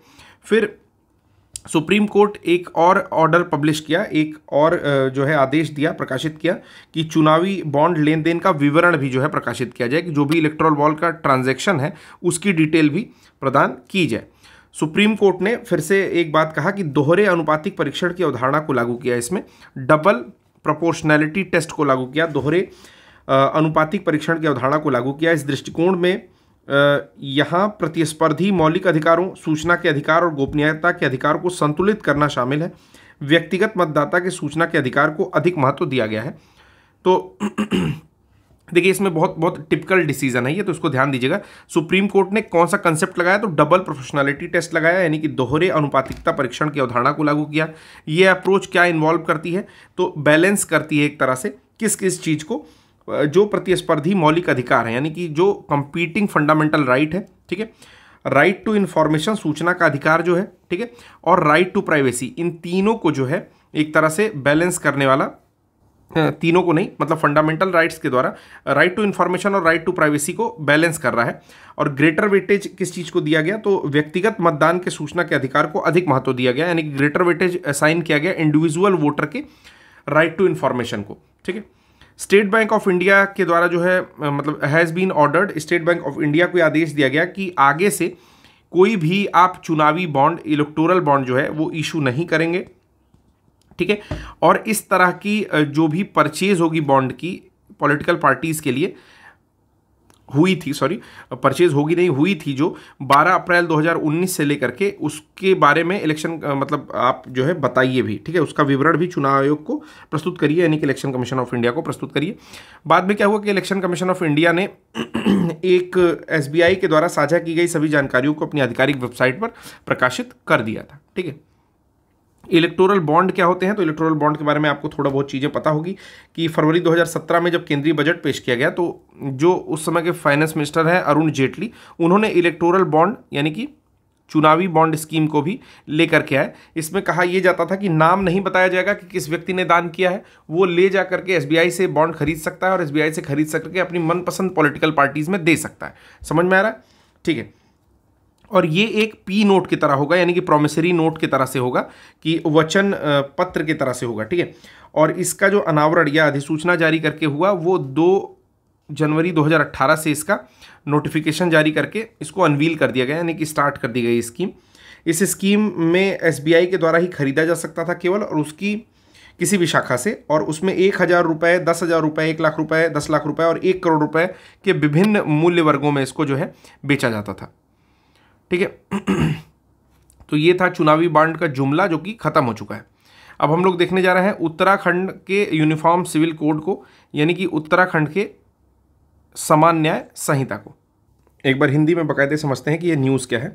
6 फरवरी को क्या हुआ कि उत्तराखंड के जो मुख्यमंत्री हैं पुष्कर सिंह धामी, उन्होंने समान नागरिक संहिता, जिसको यूसीसी यूनिफॉर्म सिविल कोड कहा जाता है, इस विधेयक को पेश किया अपने वहाँ, और 7 फरवरी 2024 को निचले सदन द्वारा इसको पारित करके अधिनियम बना दिया गया। ठीक है, तो यहाँ तक हम लोगों ने कवर कर लिया कि इसको एक्ट बना दिया गया है लोअर हाउस के द्वारा पारित करके। ठीक है, अब इसके साथ ही उत्तराखंड स्वतंत्र भारत में समान नागरिक संहिता लागू करने वाला पहला विधानमंडल बन गया है। तो Uttarakhand became the first legislature in independent India to implement uniform civil code, ऐसा ये बन गया है, जो कि विवाह, तलाक, संपत्ति के उत्तराधिकार आदि के लिए समान कानून प्रस्तुत करता है। किस किस चीज़ के लिए? तो पहला है कॉमन लॉ प्रस्तुत करता है मैरिज के लिए, पहली पॉइंट, डाइवोर्स के लिए और इनहेरिटेंस ऑफ प्रॉपर्टी के लिए। ठीक है, और ये जो एक्ट है, यानी कि जो अधिनियम बना है, ये किस पर आधारित है? तो उत्तराखंड सरकार ने चेयरमैनशिप में किसके इसको गठित किया था? तो रंजन पी देसाई, एक सुप्रीम कोर्ट के रिटायर्ड जस्टिस हैं, उनकी अध्यक्षता में इस जो एक्ट है उसको जो है सरकार के द्वारा गठित किया गया था एक उच्च स्तरीय समिति के रूप में, और उसी का मसौदा यहाँ पर प्रस्तुत किया गया है। गोवा के यूसीसी की बात करते हैं। गोवा का जो यूनिफॉर्म सिविल कोड है, गोवा का पुर्तगीज सिविल कोड 1867 है, यानी कि 1867 का पुर्तगाली नागरिक संहिता है। मूलतः पुर्तगालियों द्वारा दी गई एक विदेशी संहिता है। गोवा भारत का पहला राज्य है जिसके पास समान नागरिक संहिता पहले से थी। ठीक है, तो काफ़ी पुराना है इनका सिविल कोड। फिर की हाईलाइट देख लेते हैं, यूसीसी जो उत्तराखंड का आया है वो क्या क्या है। तो पहला पॉइंट इसमें ये है कि ये एक्ट जो है विवाह के 60 दिन के भीतर अनिवार्य पंजीकरण का प्रावधान देता है कि भाई मैरिज अगर कर रहे हो तो 60 दिन के अंदर इसका रजिस्ट्रेशन करा लो। दूसरा है कि विवाह का पंजीकरण ना कराने पर 10,000 रुपये का जुर्माना देना पड़ेगा, या 3 महीने की जेल, या दोनों हो सकते हैं कि 10,000 रुपया भी देना पड़ेगा और 3 महीने पत्नी से हट करके कहीं जेल में रहना पड़ेगा। तो ये भी गड़बड़ी है। पत्नी को भी जेल हो तब तो ठीक है, पूरा परिवार रह रहा है, लेकिन अकेले रहोगे तब तो बहुत बुरा है ना, शादी टूटने का चांस बन जाएगा भाई। ठीक, अगला क्या है कि न्यायालय के आदेश के बिना कोई भी विवाह समाप्त नहीं किया जा सकता, अन्यथा 3 वर्ष तक कारागार हो सकता है। कि अगर आप शादी बिना न्यायालय के डिसीजन के आप वो कर देते हैं, नल एंड वॉइड कर देते हैं, समाप्त कर देते हैं, तो आपको इम्प्रिजनमेंट हो सकती है 3 साल की। फिर उसी में सेक्शन 4 ये कहता है कि विवाह के समय किसी भी पक्ष का कोई जीवन साथी जीवित नहीं है। इस प्रकार का द्विविवाह या बहुविवाह पर रोक लगाई जा रही है। कि सेक्शन 4 बहुत ध्यान से देखिएगा, neither party has a spouse living at the time of the marriage, दस प्रोहिबिटिंग बाईगैमी और पॉलीगैमी। इसका स्पष्ट अर्थ यह है कि आपको द्विविवाह नहीं करने देगा, ना ही बहुविवाह करने देगा। गैमी मतलब होता है विवाह, गेम बेसिकली होता है। ठीक है, तो पॉलीगैमी और बाईगैमी दोनों ही नहीं करने देगा। कब तक? जब तक कि आपके पार्टनर की डेथ ना हो गई हो। ठीक है, इन केस ऑफ डेथ आपको शायद अलाउ कर देगी। ठीक है, दूसरी चीज है इसमें, आधी चीज लिखी है, आधी चीज वो समझ में आ रही है कि ऐसा हो सकता है। सेक्शन 28 क्या कहता है? इसके अनुसार विवाह की तिथि के 1 वर्ष के बीत जाने तक तलाक की कार्यवाही शुरू नहीं हो सकती। सेक्शन 28 प्रोहिबिट करता है, रोकता है इनिशिएशन ऑफ डाइवोर्स को जब तक 1 साल पूरा जो है पूरा ना हो जाए शादी की डेट से। एक्ट का अगला वाला जो है वो बहुत ज़्यादा इंपॉर्टेंट है। ये अधिनियम जो है LGBTQIA को डिफाइन करता है, यानी कि जो आपका ट्रांसजेंडर ग्रुप है उसको यहाँ पर डिफाइन करता है। कहता है कि केवल इनके समुदाय के सदस्यों को अपने दायरे से बाहर रखता है तथा केवल विषम लैंगिक संबंधों पर ही ये लागू होता है। ठीक है, यानी कि कुल मिलाकर के सामान्य शब्दों में ये मैं आपको बता रहा हूं कि ये सामान्य मनुष्यों पर ही लागू है। ठीक है, ट्रांसजेंडर्स पर लागू नहीं है, ट्रांसजेंडर्स पर ये लॉ लागू नहीं है। ठीक है, फिर अगला जो इस एक्ट के बारे में कहता है तो इक्वल प्रॉपर्टी राइट की बात ये कर रहा है, यानी कि ये अधिनियम बेटे और बेटियों के लिए समान संपत्ति के अधिकार को सुनिश्चित करता है, इंक्लूडिंग इलिजिटिमेट चिल्ड्रन, जो आपके नाजायज बच्चे हैं उनके लिए भी, यानी कि अमान्य विवाह से अगर कोई बच्चा रह रहा है या साथ रहने से कोई बच्चा पैदा हो गया या गोद लिए हुए बच्चे हैं, ठीक है, लिव इन रिलेशनशिप की, अडॉप्टेड चाइल्ड है, और कोई अगर सरोगेसी से बच्चे पैदा हो रहे हैं उन पर भी, ठीक है। ये इक्वल प्रॉपर्टी राइट देता है सारे ही बच्चों को, ठीक है। कि मतलब पहले तो पुत्रियों को देता है कि अगर मान लीजिए कि दो व्यक्ति हैं, दंपति हैं, दंपति की पुत्रियां हैं और पुत्र भी है, तो पहले तो पुत्रियों को भी दिया पुत्र के बराबर। सपोज करो कि उसका पति से किसी और के थ्रू कहीं एक बच्चा और हो रखा है, गलती से सरोगेसी के थ्रू या लिव इन में रह रहे थे, कुछ भी कर रहे थे मतलब, तो एक बच्चा तो उसको भी मिलेगा। अगर उन्होंने एक बच्चा अडॉप्ट कर लिया तो ऐसा नहीं कि अडॉप्टेड को नहीं मिलेगा क्योंकि ब्लड रिलेशन नहीं है, तो उसको भी मिलेगा। और अगर सरोगेसी के थ्रू है तो उसको भी मिलेगा, ठीक है। तो लिजिमेट हो या इलिजिटिमेट हो, सारे ही बच्चों को उनके जो है ये अधिकार मिलेगा, इक्वल प्रॉपर्टी मिलेगी। इसके अलावा बिल जो है वो खत्म करता है आपके कंसेप्ट ऑफ इलिजिटिमेट चिल्ड्रन का, कि अवैध संतान, कहते हैं ना कि अवैध संतान है तो उसको हिस्सा नहीं मिलेगा, तो ऐसा कुछ भी नहीं है। इस चीज को ये अबॉलिश करता है, इस कंसेप्ट को बिल्कुल उन्मूलन करता है, ठीक है। फिर सेक्शन 378 इसका क्या कहता है कि धारा का 378 ये कहता है कि राज्य के भीतर लिव इन रिलेशनशिप में रहने वाले भागीदार, चाहे फिर उत्तराखंड के हों या बाहर के हों, उसके लिए संबंधित रजिस्ट्रार के समक्ष लिव इन रिलेशनशिप का विवरण प्रस्तुत करना अनिवार्य है जिसके अधिकार क्षेत्र में वो रह रहे हैं, ठीक है। तो ये बहुत एक टफ चीज कर दिया है यहाँ पर, और बहुत ही अच्छी चीज है एक्चुअली, ठीक है। क्योंकि है क्या कि ये जो कल्चर है जो हमारे कंट्री में, चूंकि देखो जिन कंट्रीज में उतनी पॉपुलेशन नहीं है वहाँ लिव इन का थोड़ा बहुत समझ में आता है, ठीक है। लेकिन हमारे वहाँ इतनी ज़्यादा पॉपुलेशन है कि लिव इन बदलते बदलते ही बहुत सारी जनसंख्या है। तो ये ठीक काम किया है कि एक जो है इनको संबंधित कंसर्न रजिस्ट्रार के पास एक जो है statement of live in relationship देना जरूरी है। सेक्शन 378 ये चीज़ कहता है, ठीक है। फिर से मैं इस चीज़ को दोहरा रहा हूँ कि अगर राज्य में चाहे वो उत्तराखंड के नागरिक हों या बाहर के नागरिक, धारा 378 ये कहती है यूसीसी उत्तराखंड की, कि अगर वो लिव इन रिलेशनशिप में रह रहे हैं तो जो भी उस एरिया का संबंधित रजिस्ट्रार है उसके पास आपको जाके लिव इन रिलेशनशिप का विवरण देना जरूरी है। सेक्शन 2 क्या कहता है? सेक्शन 2 कहता है कि nothing contained in the code shall apply to the members of any scheduled tribes, कि इस संहिता में निहित कोई भी बात भारत के संविधान के अनुसूचित जाति के सदस्यों पर लागू नहीं होगी with in the meaning of the class 25 of the article 366। ये चीज अनुच्छेद 366 के खंड 25 read with the article 342 of the constitution of India को अगर पढ़ा जाए 342वें आर्टिकल के साथ, ठीक है। तो इसको एक बारी मैं फिर से इसका हिंदी अर्थ बता रहा हूं, ठीक है। देखिए बेसिकली पीडीएफ तो इंग्लिश में है, चीज़ें कोशिश कर रहा हूं कि हिंदी में भी आपको डिफाइन की जाए, क्योंकि इंग्लिश वाले विद्यार्थी दोनों ही चीज़ों में मैनेज करते हैं। हिंदी वाले विद्यार्थियों को टेक्स्ट पूरा हिंदी में चाहिए, तो उनके लिए मैं कई बार माफ़ी भी मांग चुका हूं कि भाई आया ही नहीं है तो कहाँ से करा दें। अगर आपको सच में पढ़ने का शौक है, आप एक एक्टिव पार्टिसिपेंट हो, एग्जाम को सीरियसली ले रहे हो, क्योंकि कल ही अभी मैं सुन रहा था तो गौरव भाई भी बता रहे थे कि 40,000 लोग ही सीरियस होते हैं एक्चुअली यूपीपीसीएस में, और वो ढंग से सीरियस होते हैं, तो उन्हें ये हिंदी और इंग्लिश का चक्कर बहुत नहीं रहता है, खासकर करंट अफेयर्स जैसे सब्जेक्ट में या हिस्ट्री जैसे सब्जेक्ट में। हाँ, मैं ये मान सकता हूँ कि इकोनॉमिक्स इंग्लिश जरूर पढ़ते होंगे या इन्वायरमेंट इंग्लिश पढ़ते होंगे क्योंकि उसके वर्ड्स थोड़े टफ है, लेकिन ऐसे सब्जेक्ट्स, ज्योग्राफी भी इंग्लिश में पढ़ना ज़्यादा बेटर होता है, लेकिन ऐसे सब्जेक्ट की जिसमें हिंदी इंग्लिश का कोई मतलब नहीं है कि अब डीवाई चंद्रचूड़ को डीवाई चंद्रचूड़ ही लिखोगे ना, कि इंग्लिश लिखने लगोगे तो उनको कुछ और लिख दोगे, जस्टिस मनीष मिश्रा लिख दोगे, ऐसा तो नहीं होगा ना।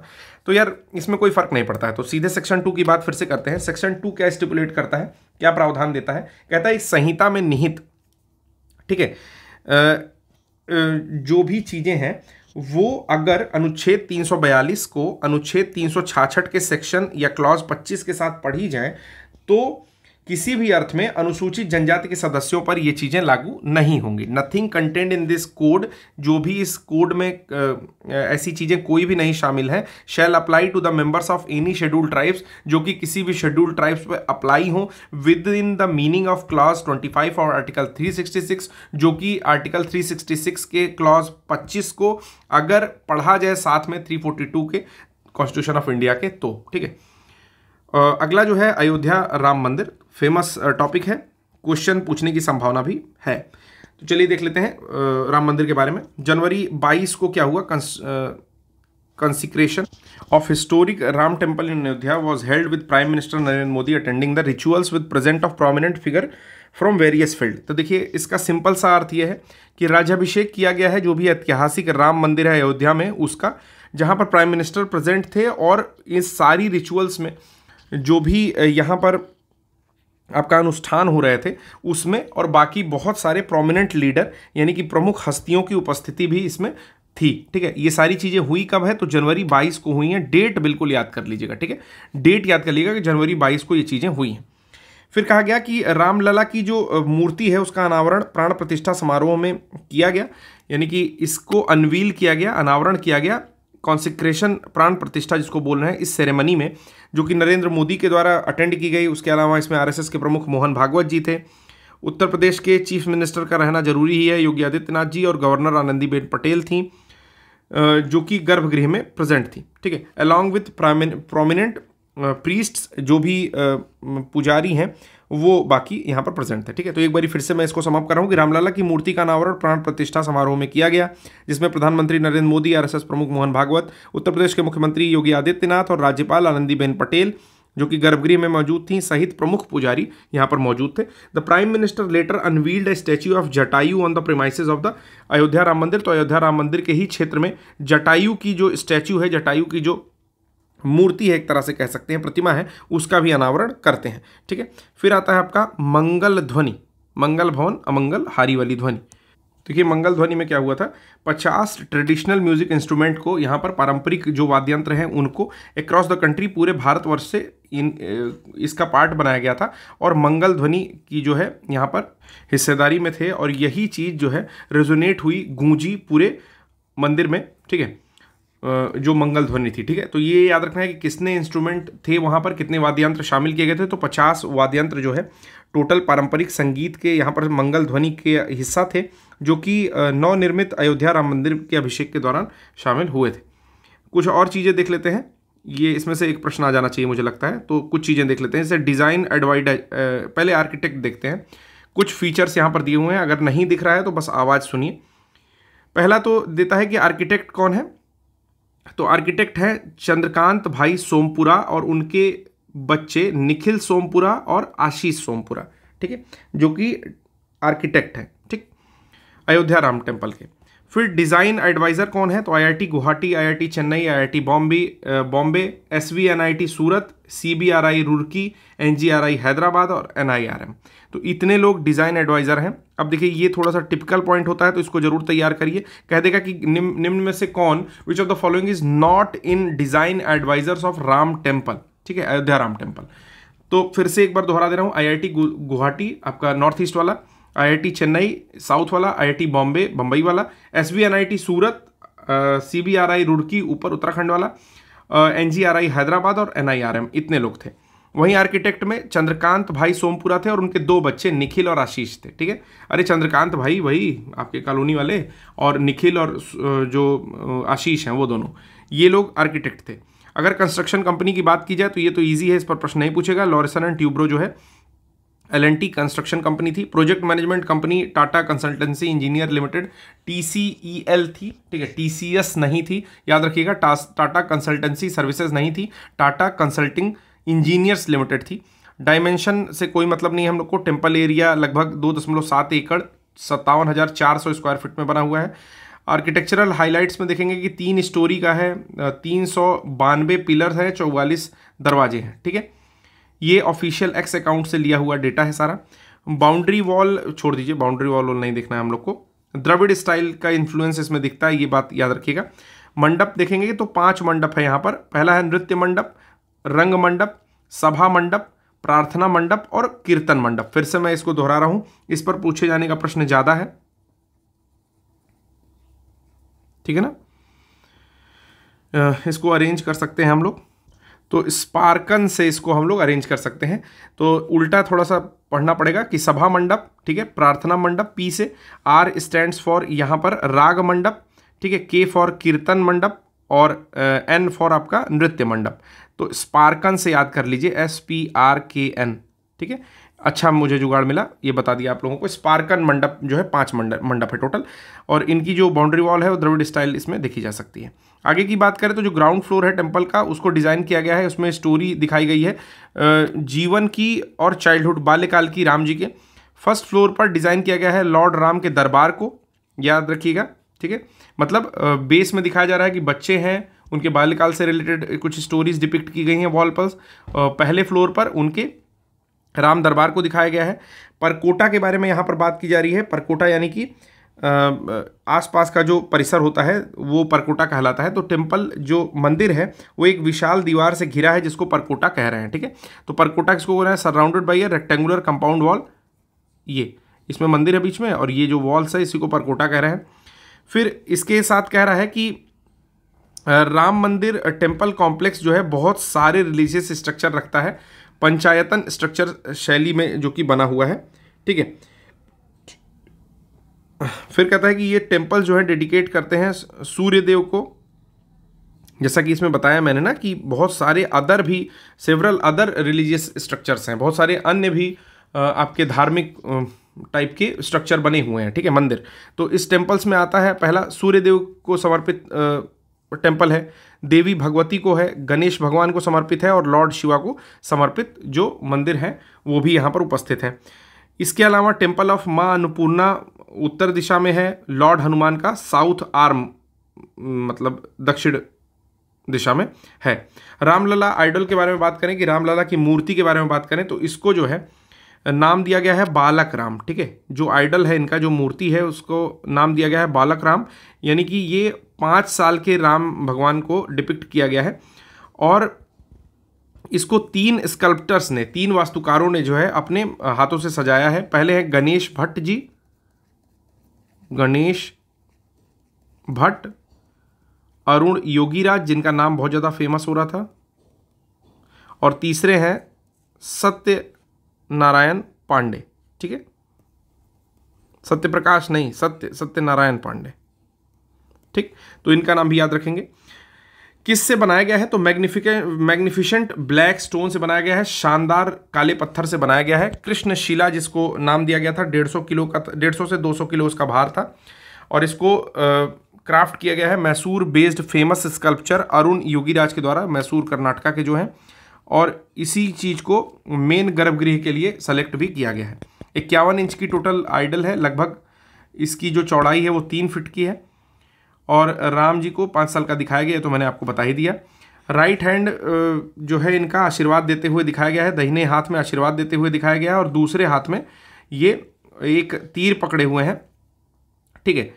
और hand is designated to hold a blow, ठीक है, आशीर्वाद भी दे रहे हैं और एक तीर भी पकड़े हुए हैं, मतलब दोनों काम एक हाथ से हो रहा है, लेफ्ट वाले हाथ से, और जो राइट वाले हाथ से, और जो लेफ्ट वाला हाथ है उसमें वो धनुष पकड़े हुए हैं, ठीक। फिर से समझ लीजिए, लेफ्ट वाले हाथ में धनुष पकड़े हुए हैं, लेफ्ट वाले हाथ में धनुष पकड़े हुए हैं, राइट वाले में आशीर्वाद भी दे रहे हैं और उसी में तीर भी पकड़े हुए हैं, ठीक है। एक बारी फोटो आप लोग पॉज करके सर्च कर लो, भी समझ में आ जाएगा। अगर भगवान राम की जो आइडल है, मूर्ति है, उसको देखा जाए तो उसके दोनों साइड में 10 अवतार जो भगवान विष्णु के हैं उनको इनग्रेव्ड किया गया है, उत्केरा गया है, उत्कीर्ण किया गया है। 10 अवतार कौन से हैं? मत्स्य है, कुर्म है, वराह है, नरसिंह है, वामन है, परशुराम है, राम है, कृष्ण है, बुद्ध है, और कल्कि अवतार यहाँ पर दिखाए गए हैं। तो एक बारी 10 अवतार भी आप लोग पढ़ लीजिएगा। अगर इनके दाहिने पैर के बारे में बात की जाए जो मूर्ति है उसके, तो लॉर्ड हनुमान वहाँ पर बैठे हुए हैं या इनग्रेव किया गया है, उनको उत्कीर्ण किया गया है। अगर लेफ्ट फुट की बात की जाए इस मूर्ति के, तो वहाँ पर गरुड़ जो देव हैं, जो कि उनका वाहन थे, माउंट ऑफ लॉर्ड विष्णु, यानी कि उनका जो वाहन है उन्हें भी देखा जा सकता है उनके बाएं पैर के पास। Around the head of Ram Lalla idol, अगर उनके सर की बात की जाए, भगवान राम जो मूर्ति है उनके सर की बात की जाए, तो हिंदू रिलीजियस सिंबल स्वास्तिक दिखाई देगा। The Om symbol have been engraved, तो स्वास्तिक, ओम इत्यादि चीज़ें दिखाई देगी। एक चक्र दिखाई देगा, एक गदा और एक शंख भी इनको इनग्रेव किया गया है मूर्ति के पास में, ठीक है। या देखे जा सकते हैं, ऐसे समझिए कि शंख, गदा और चक्र भी देखे जा सकते हैं। तो स्वास्तिक, ओम, चक्र, गदा, शंख इनके सर के आसपास और बाकी एरिया में देखे जा सकते हैं। लेफ्ट पैर के पास आप देख सकते हो गरुड़ देवता को, जो कि उनका वाहन है, और हनुमान जी को राइट पैर के पास देख सकते हो। 10 अवतार जो है इनके चारों ओर जो है उत्कीर्ण किए गए हैं।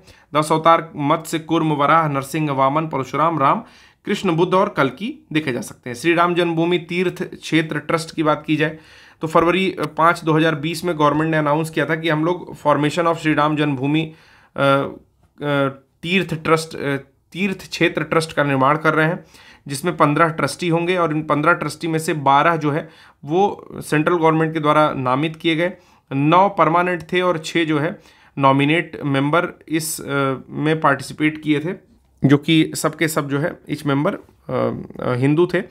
महंत नृत्य गोपाल दास जो है चेयरमैन थे ट्रस्ट के। चंपत राय अपॉइंट किए गए थे general secretary. Nripendra Mishra nominate किए गए थे चेयरमैन ऑफ कंस्ट्रक्शन कमेटी, यानी कि जो निर्माण कार्य की कमेटी थी उसके जो चेयरमैन थे वो थे नृपेंद्र मिश्रा। पहले ये आर्थिक सलाहकार हुआ करते थे प्रधानमंत्री के। करेंटली अभी वर्तमान में स्वामी गोविंद देव गिरी जी महाराज ट्रेजरर हैं, यानी कि इनके पास खजाने का टोटल मतलब मुखिया हैं एक तरह से। और के पारासरर, ठीक है, के पारासरन जो है वो सीनियर स्पोक्स पर्सन है, मतलब ये आके सामने सबसे बातचीत करते हैं। ठीक है, स्वच्छ सर्वेक्षण अवार्ड मिला है 2023 का।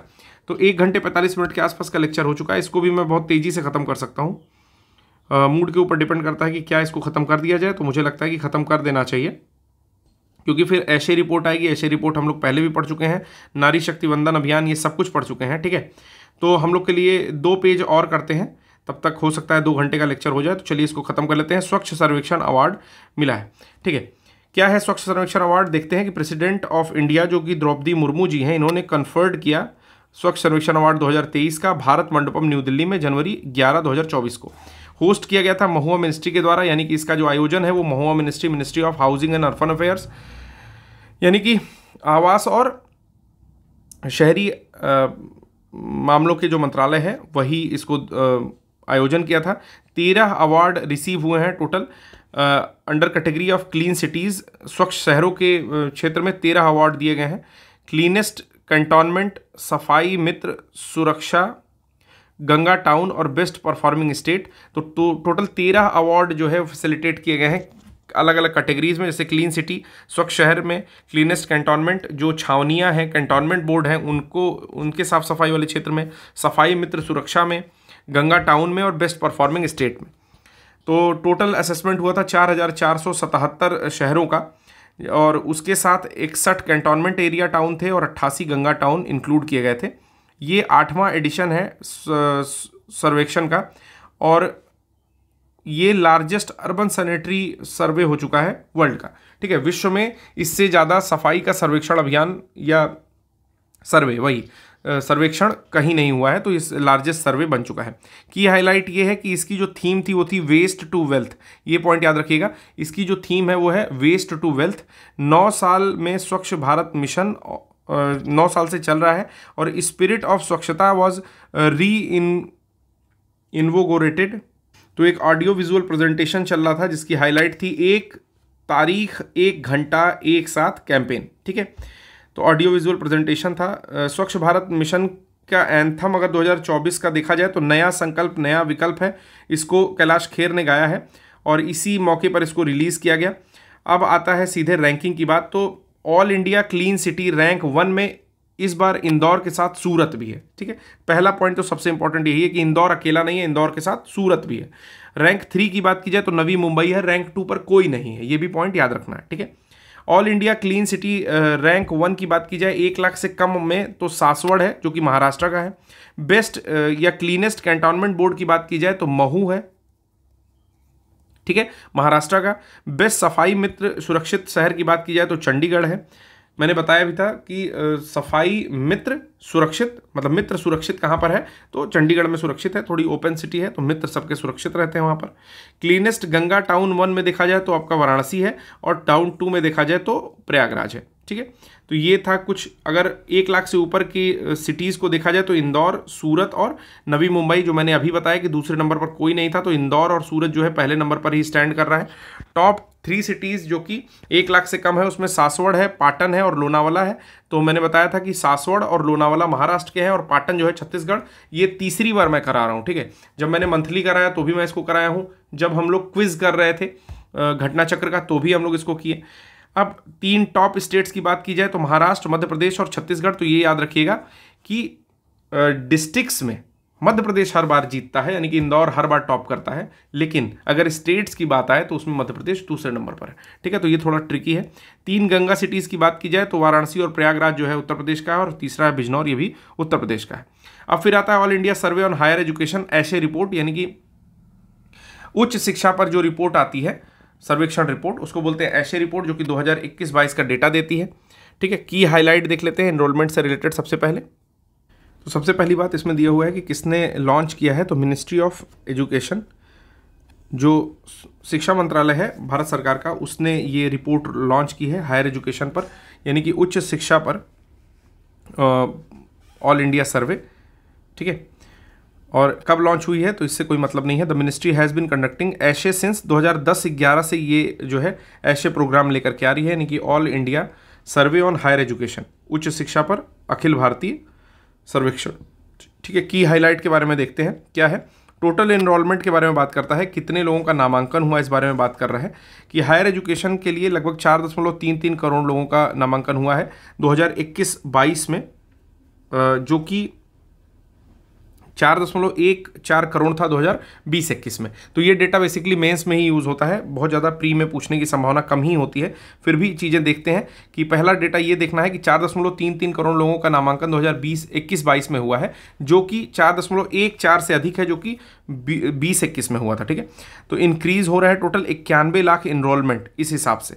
ठीक है, फिर अगर 2014-15 से कंपैरिजन करोगे तो वहाँ पर 3.42 करोड़ लोगों का केवल हुआ था, अभी 4.33 करोड़ लोगों का हुआ है। तो पिछले 7 सालों में, ठीक है, 7 सालों में, 7 से 8 सालों में 4.33 करोड़ पहुँच चुका है 3.42 करोड़ से।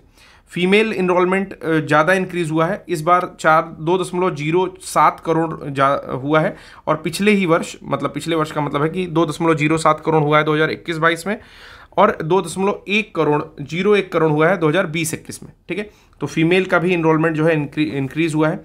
एसटी की बात करें, शेड्यूल्ड ट्राइब्स की बात करें, शेड्यूल्ड ट्राइब्स स्टूडेंट्स की, तो उनका भी 27.1 लाख इस 2021-22 में था, जबकि पिछला जो डेटा था 2014-15 का, उसमें वो 16.41 लाख थे। तो टोटल इंक्रीमेंट हुआ है 65.2% का। ठीक है, अगर एसटी फीमेल्स स्टूडेंट्स की बात की जाए तो उनके नामांकन का जो है 13.46 लाख 2021-22 में था, जो कि 20-21 में 12.21 लाख था, और उसके पहले 14-15 में 7.47 लाख था। तो अगर 14-15 से कंपेयर करेंगे तो 80% का एसटी फीमेल स्टूडेंट्स का एनरोलमेंट जो है वो बढ़ गया है। ठीक है, इसका नोट्स कैसे बनाएंगे, तो ऐसे बनाना है, एसटी फीमेल या एसटी महिला। ठीक है, यहाँ पर लिखोगे 2014-15 ऐसे लिखोगे आप लोग 7.47। ठीक है, 7.47। अब 2021-22 तो इसको आप लोग लिखोगे 13.46 लाख। यहाँ से लिखोगे 80% इंक्रीमेंट। ठीक है, और ऐसे एक तीर लगा के यहाँ दिखा दोगे कि इससे कंपैरिजन करने पर। ठीक है, आगे देखते हैं क्या क्या डेटा है। माइनॉरिटी स्टूडेंट्स के इनरोलमेंट की बात की जाए अगर, जो तो कुछ ज़रूरी काम आ गया है दोस्तों, तो यहाँ पर मैं इस लेक्चर को छोड़ रहा हूँ। ठीक है, नेक्स्ट लेक्चर में हम लोग कोशिश करेंगे कि ज़्यादा से ज़्यादा चीज़ें कवर की जाए, ऐसे ही बड़ा लेक्चर लेके। ज़रूर बताइएगा कि आप लोग को लेक्चर कैसा लग रहा है, और आप लोग कितना एडवांस निकल गए हो 3 दिन के लेक्चर्स में, ये भी आप लोग कमेंट जरूर करिएगा। ठीक है, जिनको जो बोलना है बोलने दीजिए, आपका काम है पढ़ना, आप लोग पढ़ते रहिए। तो आज के लिए बस इतना ही। जय हिंद, जय भारत, धन्यवाद।